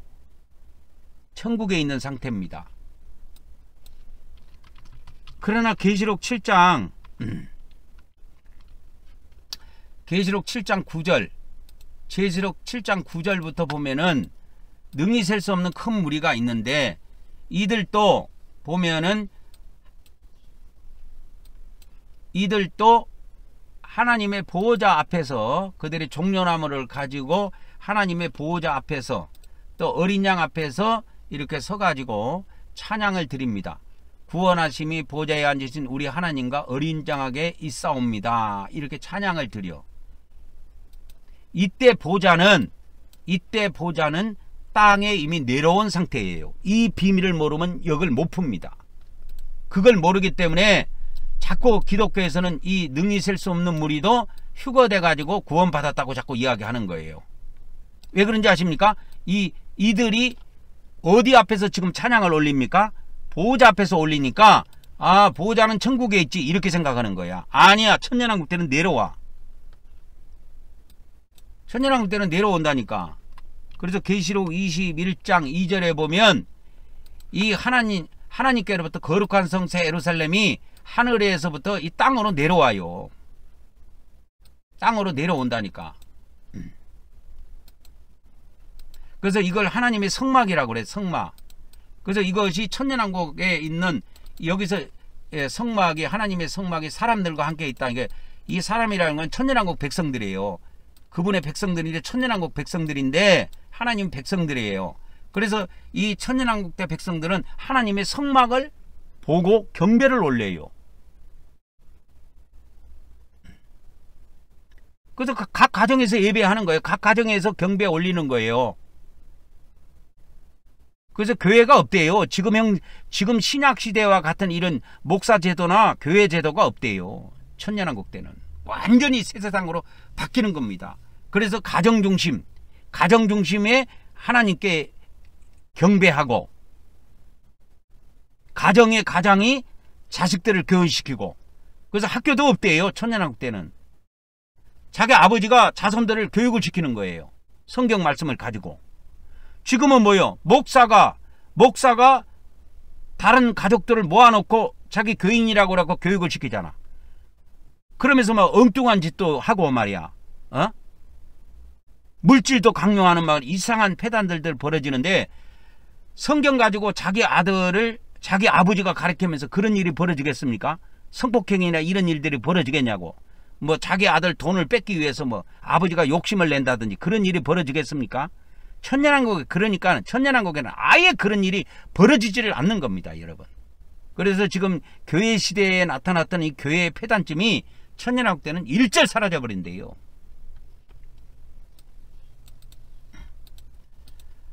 그래서 이스라엘 백성들 뿐만 아니라 이방인들 포함해서 이 마지막 때 육체로 구원받을 사람이 있다고. 이와 같이 육체로 구원받을 사람이 있습니다. 그러면 이 구원을 받을 때 지금 저 이스라엘 나라는 도대체 어떻게 되느냐 이거요. 이게 원래 이스라엘에 대해서 관심을 가졌던 것은 이스라엘에게 관심을 가졌던 것은 세대주의 전천년설입니다. 세대주의 전천년주의자들이 이스라엘에 관심을 가졌지, 무천년이나 후천년, 그 다음에 역사적 전천년설을 따르는 사람들은 아예 이스라엘에 관심을 갖지 않았어요.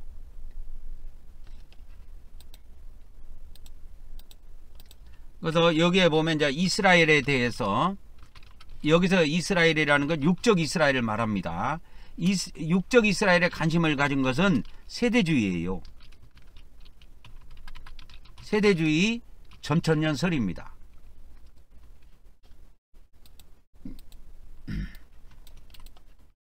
그리고 역사적 전천년설, 그 다음에 무천년설,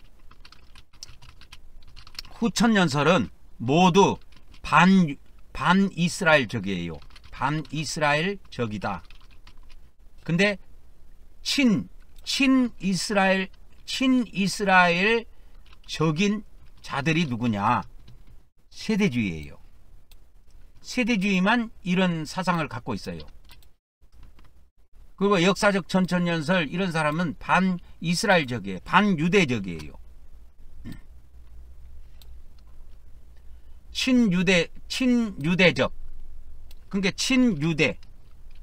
친유대적인 자들이 누구냐? 그들이 세대주의 전천년설을 주장하고 따르는 자들입니다. 그러니까 반유대적인 자들은 역사적 전천년설, 그 다음에 무천년설, 후천년설. 그래서 천주교나 이런 데에서는 유대인을 싫어해요. 그래서 유대인들이 2차 세계대전 때 600만이 학살된 겁니다. 히틀러의 통치하에서. 그래서 노마서 아까 이제 그 찾아놨던 노마서 11장 25절에 보면은, 너희가 스스로 지혜 있다 하면서, 형제들아 너희가 스스로 지혜 있다 하면서 이 신비를 너희가 모르기를 내가 원치 아니하노니, 이 신비는, 이 비밀은 이방인의 충만한 서가 들어오기까지는 이스라엘이 더러는 우둔하게 된 것이라. 그래서 이방인의 충만한 수가 하나님 품에 들어올 때까지는 이스라엘이 더러는 완악하게 된다고 하는 겁니다. 그리하여 온 이스라엘이 구원을 받으리라. 그렇게 해서 이방인의 충만한 수가 들어오고 나면 그 다음에 유대인의 구원이 있다라고 하는 겁니다. 기록된 바 구원하는 자가 시온에서 오사 야곱에게서 경건하지 아니한 자를 경건하지 않은 것을 돌이키시겠고,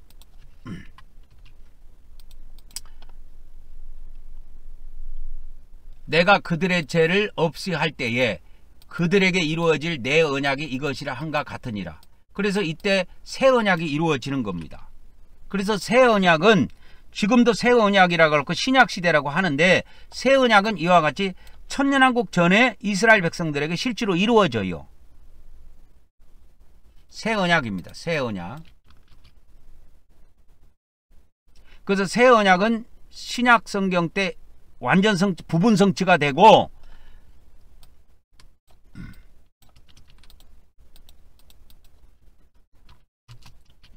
그래서 새 언약은 신약시대 때는 부분 성취가 됩니다. 그러나 이 새 언약이 천년시대가 되면은 완전 성취가 됩니다.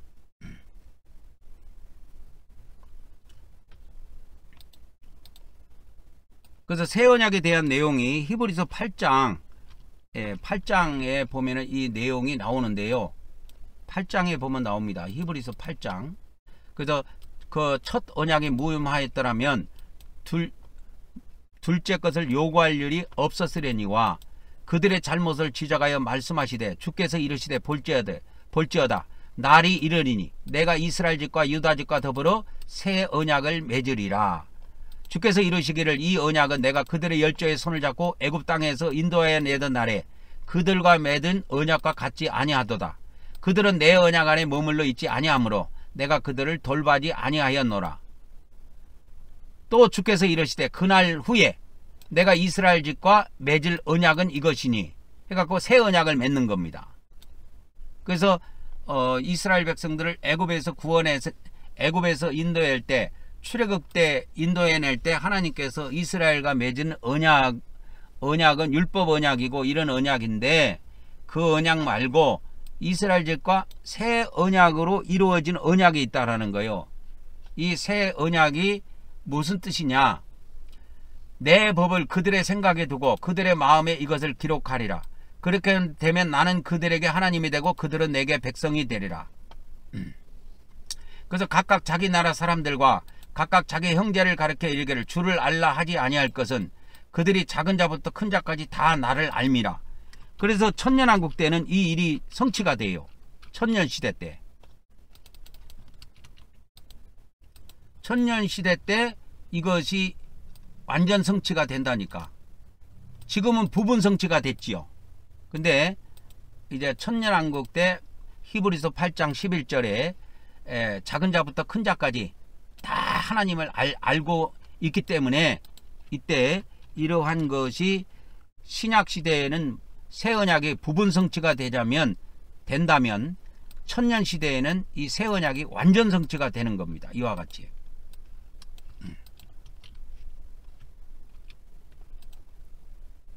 그래서 히브리서 아까 8장에 있는 그 말씀이 계시록 21장 3절에도 그대로 나와요. 그들은 그분의 백성이 되고 하나님께서는 친히 그들과 함께 계셔서 그들이 하나님이 되시리라. 그래서 그들은 하나님의 백성이 되고 하나님은 그들이 하나님이 되시리라고 하는 새 언약이 이루어졌을 때 이게 성취가 된다니까요. 이게 새 언약의 완전 성취예요. 지금 여러분 신약시대 때 새 언약이 완전 성취됐다고 착각하면 안 됩니다. 새 언약은 지금 신약시대에는 부분 성취만 이루어졌지 완전 성취는 하나도 이루어지지 않았어요. 그래서 이제 천년왕국 때는 계시록 21장 4절에 하나님께서 그들의 눈에서 모든 눈물을 씻어주시고 그래서 다시는 사망이 없고 슬픔도 울부짖음도 없고 아픔도 다시는 없으리니 이는 이전 것들이 다 지나갔기 때문이라. 이전 것들이 다 지나가요. 이와 같이.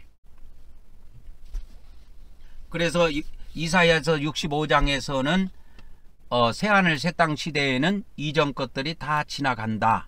그렇게 이사야 65장에 예언되어 있다고 이 앞전에 제가 설명을 해 드렸습니다. 그래서 이 보좌에 앉아 계신 분께서 보라 내가 만물을 새롭게 하노라. 모든 것을 새롭게 해요. 이 천년왕국 시대 때 모든 만물이 새롭게 됩니다. 이 천년왕국 시대 때. 그래서 이 역사적 전천연설, 세대주의 전천연설에서는 이 천년왕국 시대가 새하늘 새 땅 시대가 아니고 이 사람들은 새하늘 새 땅 시대가 천년왕국이 끝나야 온다고 이렇게 주장한다고. 이 세대주의에서는. 그래서 세대주의 전천연설이든 역사적 전천연설이든 둘 다 똑같습니다. 전천연설에서는 천년왕국 시대를 새하늘 새 땅 시대로 안 봐요. 천년왕국이 끝나야 새 땅 시대, 새하늘 새 땅 시대가 온다고 그들은 그렇게 믿고 있고 그렇게 해석합니다. 아니에요. 천년왕국이 새 땅 시대예요. 천년왕국에 완전히 새로운 땅으로 바뀝니다. 이 지구상에. 그리고 천년왕국이 끝나면 이 하늘과 우주는 이 우주와 이 지구는 다 하나님께서 다 없애십니다. 그래서 하늘과 땅은 이 우주라고 하는 것은 하나님께서 하나님의 백성을 일시적으로 만들어내는 장소예요. 하나님의 백성들이 다 만들어지면 이 우주는 낡아. 그래서 옷과 같이 옷과 같이 낡아지고 없어지게 되는 것입니다. 그래서 성경 곳곳에 하늘과 땅이 없어진다고 되어 있는 거예요. 하늘과 땅은 다 없어집니다.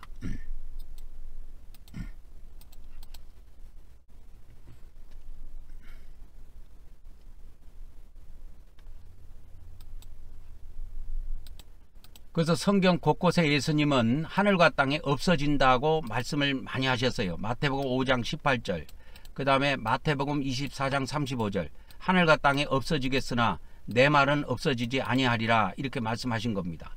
마가복음 13장 31절에도 하늘과 땅은 없어지겠으나 내 말들은 없어지지 아니하리라. 누가복음 21장, 이것도 종말장이라 그랬죠. 하늘과 땅은 없어지겠으나 내 말들은 없어지지 아니하리라. 반드시 이루어진다고 하는 겁니다. 왜 이게 종말장에 다 나오냐면 마태복음 24장도 종말장이라 그랬죠. 이 종말장에 세 군데 다 나옵니다. 마가복음 13장도 종말장이에요. 그 다음에 누가복음 21장도 종말장입니다. 이 종말장에 보면 세 군데 다 나와요. 하늘과 땅이 없어진다고. 하늘과 땅이 없어진다고 이렇게 나옵니다.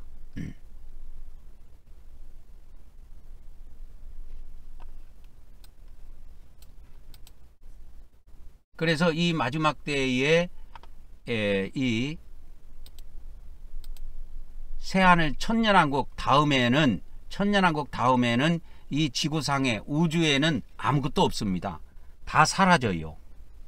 그래서 제가 그 만든 이 도표에는 천년왕국이 새 땅입니다. 이렇게. 그죠? 이 천년왕국 시대가 새 예루살렘 성이 하늘에서 내려오고 이게 새 땅에 내려오는 겁니다. 그런데 전천연설에서는 절대 이렇게 보지 않아요.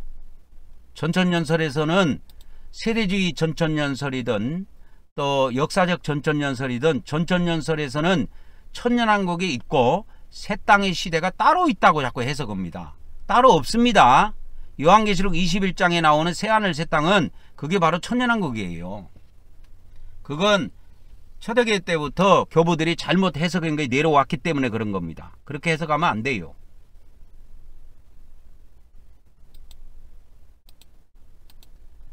그래서 이 천년왕국 시대에 새 언약이 완전 성취가 된다. 그래서 작은 자부터 큰 자까지 천년왕국에는 전도가 없어요. 전도가 없습니다. 왜? 작은 자부터 큰 자까지, 어린애부터 어른까지 전부 다 하나님을 섬기는 거예요.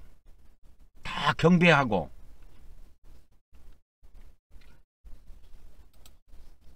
그래서 이 천년왕국에는 경배하는 일이 있습니다. 경배. 그래서 그 계시록 그 7장 그 이제 대환란 때에 구원받은 하나님의 백성들이 능히 셀 수 없는 큰 무리가 이와 같이 하나님 앞에 이와 같이 경배를 드립니다. 경배, 흰 옷을 입고 종려가지를 들고 보좌 앞과 어린 양 앞에 서가지고 능히 셀 수 없는 큰 무리가 하나님 앞에 이렇게 경배를 드리는데 찬양을 드립니다. 구원하심이 보좌에 앉으신 우리 하나님과 어린 양에게 있사옵니다.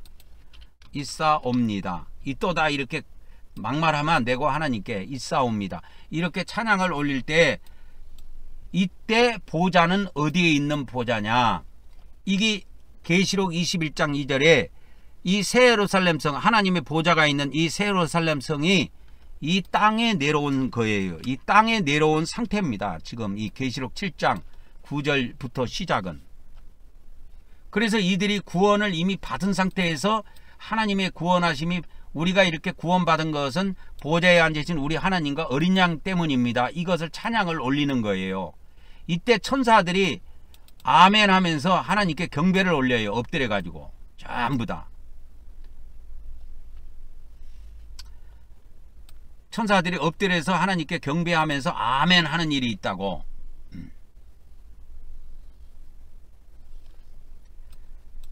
근데 이들이 여기서는 경배하는 장면이, 그 하나님 백성들이, 구원받은 백성들이 경배하는 장면이 안 나오는데, 이 계시록 15장에 가보면 이렇게 불 섞인 유리바다, 이제 불 섞인 유리바다, 그러니까 이들이 보호처에서 나온 하나님의 백성들입니다.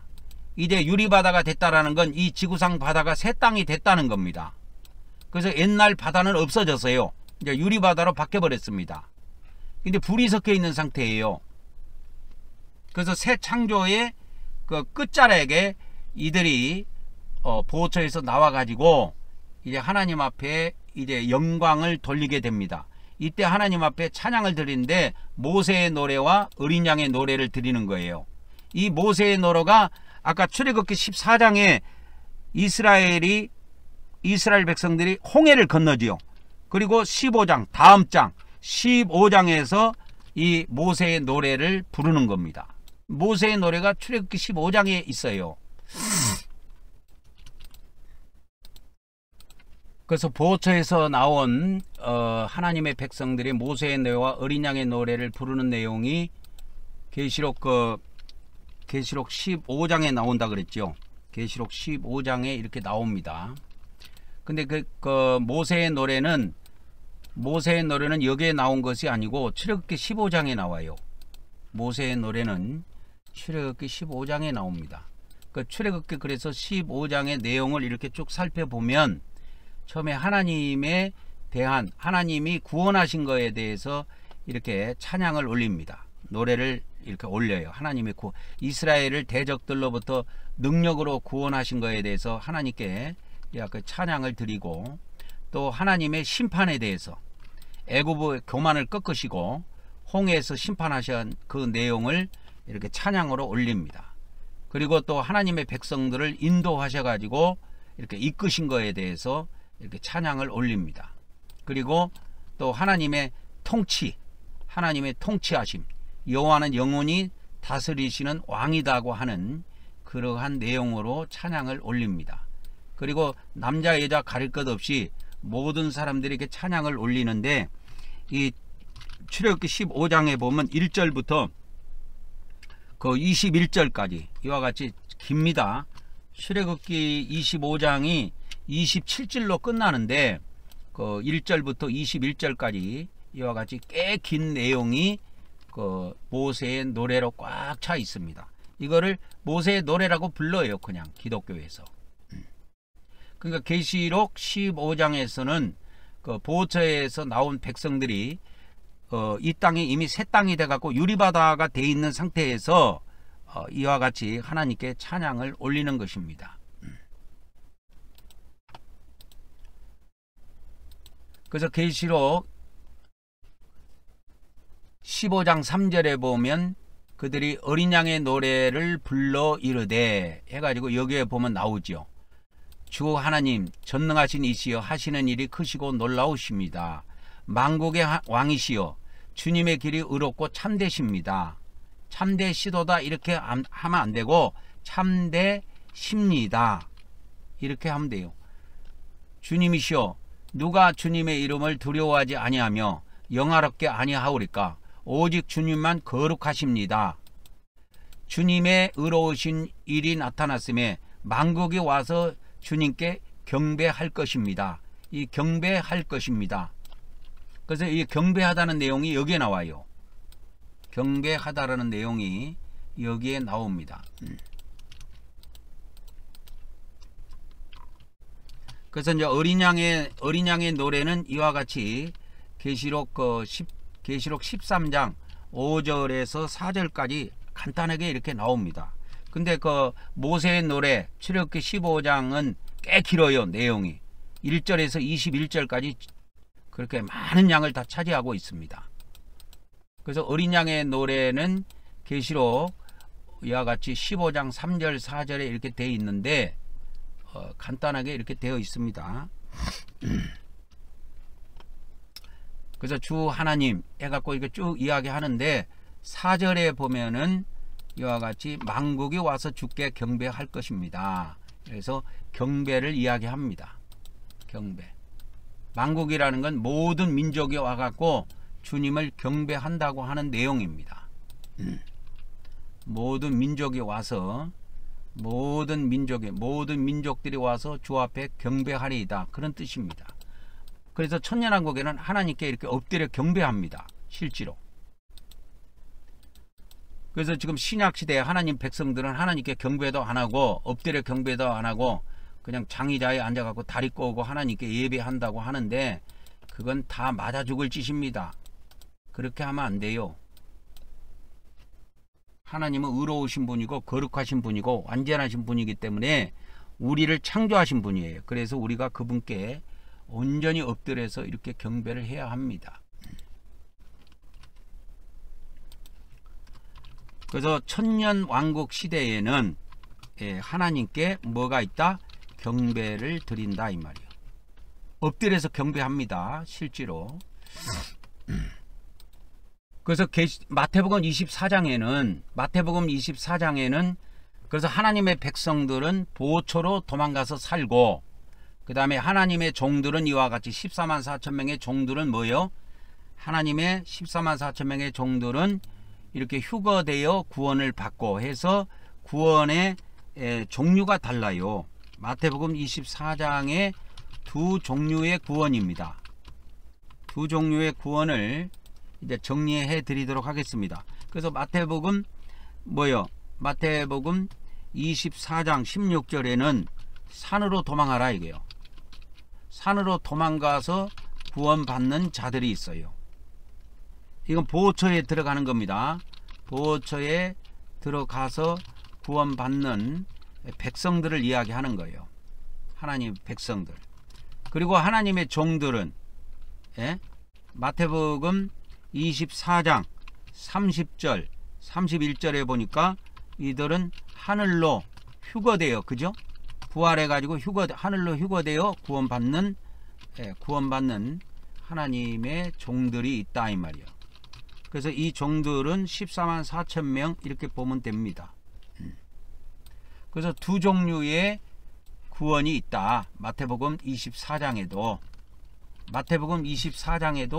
두 종류의 구원이 있고 또 요한계시록에도 요한계시록 7장에도 두 종류의 구원이 있습니다. 그래서 마태복음에는 세밀하게 안 나오는데 이제 요한계시록 7장에는 세밀하게 나옵니다. 여기에 이제 하나님의 종들 해가지고 나오는데 하나님의 종들 해갖고 14만 4천 명 이렇게 쫙 나와요. 정확하게 나옵니다. 그 다음에 하나님의 이제 백성들 이렇게 나오죠. 백성들은 능히 셀 수 없는 물이 이렇게 나옵니다. 이건 9절부터 나오지요. 9절부터. 그래서 요한계시록 7장에도 두 종류의 구원이 나와 있다. 그래서 두 종류의 구원이 세밀하게 나와 있다. 숫자까지 다 나와 있습니다. 그래서 이 마지막 때 구원받을 하나님의 종들의 수는 14만 4천 명의 수이며 하나님의 백성들은 그 수를 알 수는 없다. 그러나 14만 4천 명의 종들이 이 하나님의 백성들을 이제 짐승 외계인들이 이 땅에 내려와서 150일 동안 지구인들을 괴롭히고 고통을 가할 때 그러한 가운데에서 14만 4천 명의 종들이 이 하나님의 백성들을 보호처로 인도한다.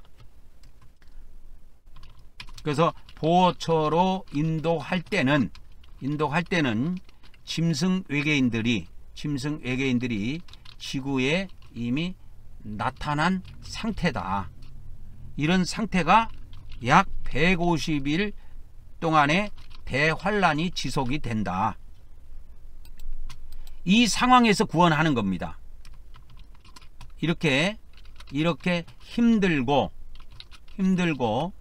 어려운 상태에서 구원하는 거예요. 그렇기 때문에 이 14만 4천 명의 종이 될 사람들은 이 지금 지구상에서 평안하고 안전하다 할 이 상황에서 어려움을 잘 견뎌야 된다는 거예요. 지금 어려움도 못 견딘 사람은 14만 4천 명의 종이 될 자격이 없다는 겁니다. 돈을 바라보지도 말고 사람을 바라보지도 말고 교단을 바라보지도 말고 오직 전능하신 하나님만 바라보고 말씀무장하여 하나님의 때가 되면 말씀무장해서 이 왕국복음 완전 무장해서 하나님의 때가 되면 내가 14만 4천 명의 종으로 쓰임 받으리라. 그런 믿음으로 은밀하게 준비하면 됩니다. 떠벌리지도 말고. 선택했다 선택 안 받았다 하는 거는 최후로 하나님의 결정이에요. 인간이 결정할 수 있는 게 아니에요.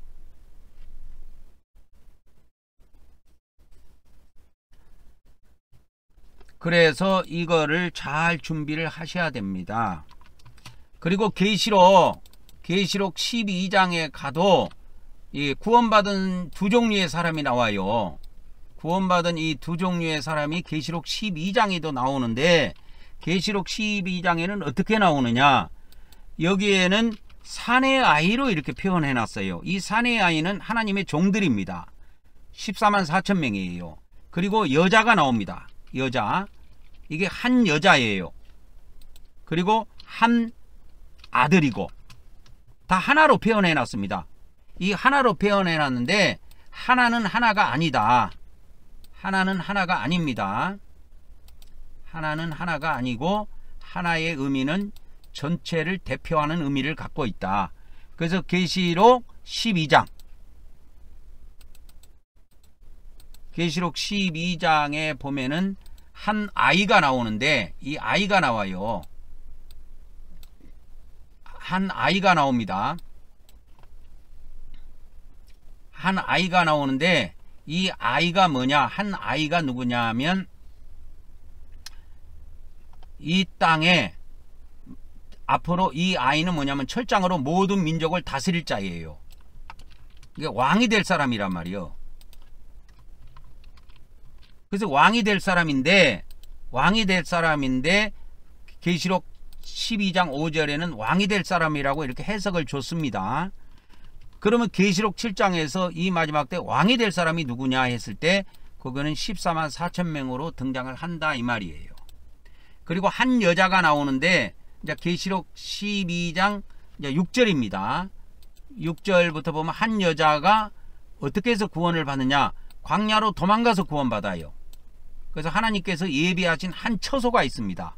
여기서는 여자를 하나로 봤기 때문에 한 처소고, 이 보호처는 여러 군데가 건설이 된다고 하는 겁니다. 그래서 이 여자가 광야로 도망가서 구원받습니다. 그래서 이 여자는 광야로 도망하여 구원받는다 이게요. 근데 이 남자는 광야로 도망가서 구원받은 게 아니고 보호자 앞으로 올라가서 구원받아요. 보호자 앞으로 휴거돼서 올라가 버린다니까. 그래서 휴거될 자를 이와 같이 요한계시록 12장에서는 휴거될 하나님의 종들 14만 4천 명의 종들을 한 아이로 표현해놨다. 아들로 표현해놨습니다. 그래갖고 요한계시록을 보면 산에 해가지고 한 아들, 선 이렇게 희온 이렇게 돼 있죠. 하나의 아들로 표현되어 있습니다. 아들. 그러니까 우리나라 성경에는 아이라고 번역을 해놨는데 아이로 하면 안 되고 아들입니다. 아들. 그래서 이 아들로 비유가 되어 있는데, 이 한 아들은 14만 4천 명의 하나님의 종들을 의미한다. 그리고 계시록 12장 6절에 있는 12장에 있는 한 여자는 하나님의 백성을 이야기하는데, 그거는 계시록 7장에는 능히 셀 수 없는 물이라고 이야기했다. 이들은 광야로 도망가서 구원을 받는다. 광야로 도망가서 구원을 받는다. 그래서 보호처를 통해서 구원을 받는 것입니다. 보호처를 통해서 이 마지막 때 구원을 받는 자들입니다. 그래서 계시록 12장에는 두 종류의 비유로 되어 있어 상징적으로 되어 있죠. 계시록 12장은. 그리고 계시록 7장은 상징적으로 되어 있지 않습니다. 비상징적으로 되어 있어요. 이게 상징적이 아니다라는 거예요. 그런데 계시록 12장은 이와 같이 한 아들, 한 여자 해갖고 다 상징적으로 표현이 되어 있습니다. 그런데 이 두 종류의 구원이 마태복음 24장에도 되어 있다. 마태복음 24장에 산으로 도망가서 구원받는 사람들, 이건 보호처에 들어가서 구원받은 하나님의 백성들을 지칭한다고 했지요. 그리고 또 누가 있냐, 마태복음 24장 30절 31절에 보면 하늘로 휴거되어 구원받는 자들이 있다. 이들이 누구냐? 계시록의 표현으로 보면 이들이 14만 4천 명의 하나님의 종들이다 라고 하는 것을 알 수가 있습니다.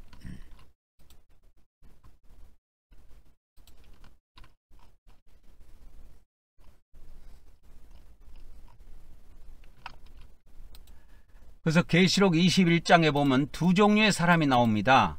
계시록 이제 21장 3절에 보면은 하나님의 백성이 나와요. 하나님의 백성이 나옵니다. 그리고 계시록 21장 7절에 보면 나의 아들이라고 나와요.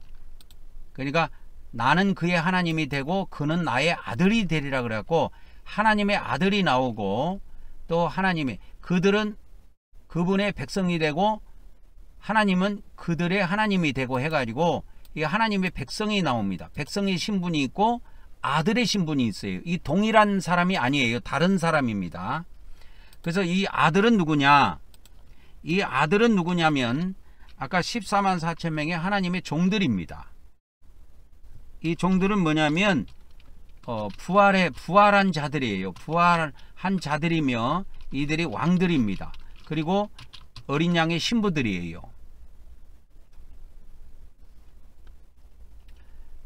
그리고 계시록 21장 3절에 있는 이 하나님의 백성은 육체를 가진 자들입니다. 이들은 부활하지 않은 자들입니다. 부활하지 않은 자들이에요.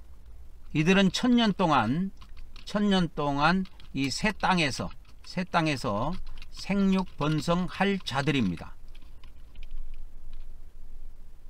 그래서 많은 자손들을 낳고 살게 되는 것입니다.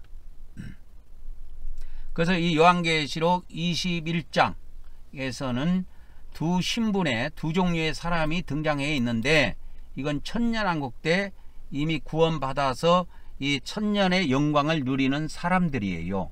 그래서 계시록 21장 3절에는 그분의 백성이 나오고, 그 다음에 계시록 21장 7절에는 이와 같이 그분의 아들이 나옵니다. 이 아들로 대접받는 자들은 14만 4천 명이에요.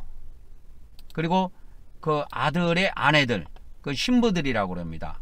그래서 이 신부의 자격을 갖춘 자들이고, 이들이 천년 동안 새 땅을 통치할 자들입니다. 그래서 이와 같이 요한계시록에는 이렇게 새 땅 이렇게 요한계시록 21장에는 새 땅에 대한 이야기가 이렇게 쭉 흘러나옵니다.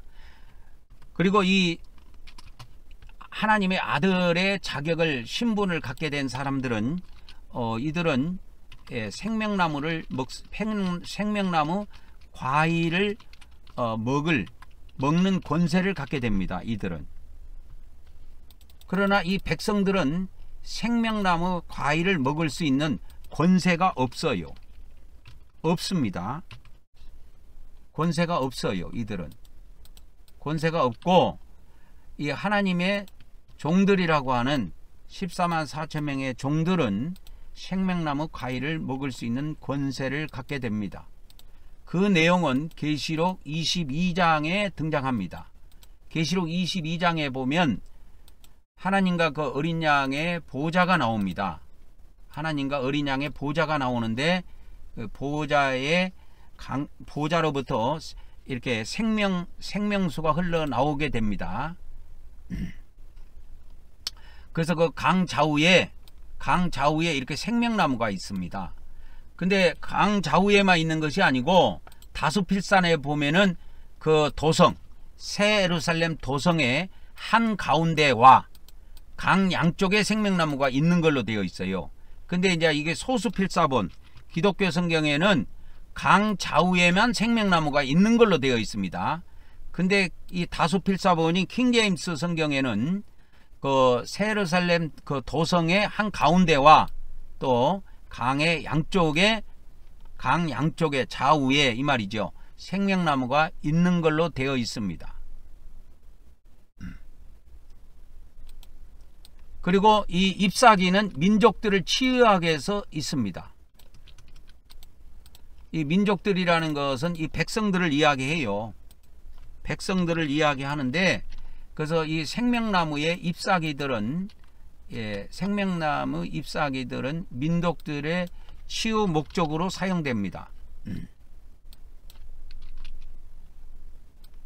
여기서 민족들이라고 하는 것은 백성들을 이야기하는 겁니다. 하나님의 백성들을 이야기하는 거예요. 하나님 백성들을 이야기하는 겁니다. 그러나 하나님의 아들로 인정받은 자들은 이와 같이 부활한 자들로서 생명나무 과일을 먹을 수 있는 이와 같은 권세를 갖게 됩니다. 그래서 요한계시록에는 이와 같이 두 종류의 구원도 있고 두 종류의 신분이 이렇게 나와 있습니다.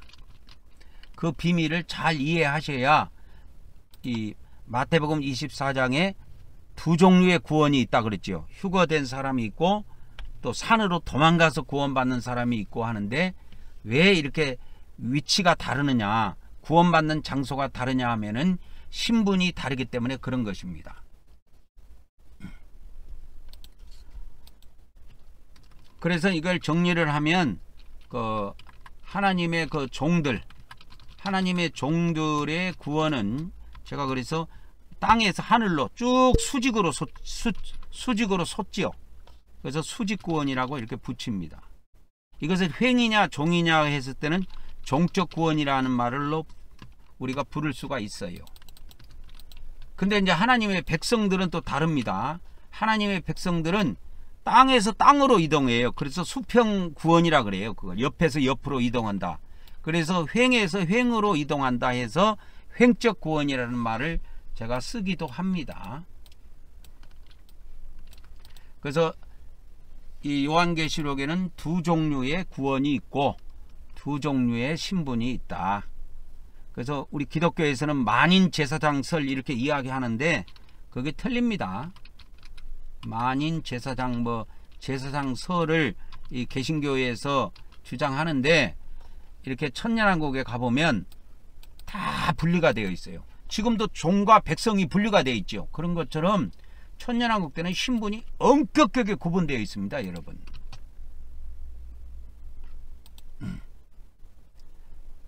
그래서 오늘은 여기까지 하고 마치도록 하겠습니다.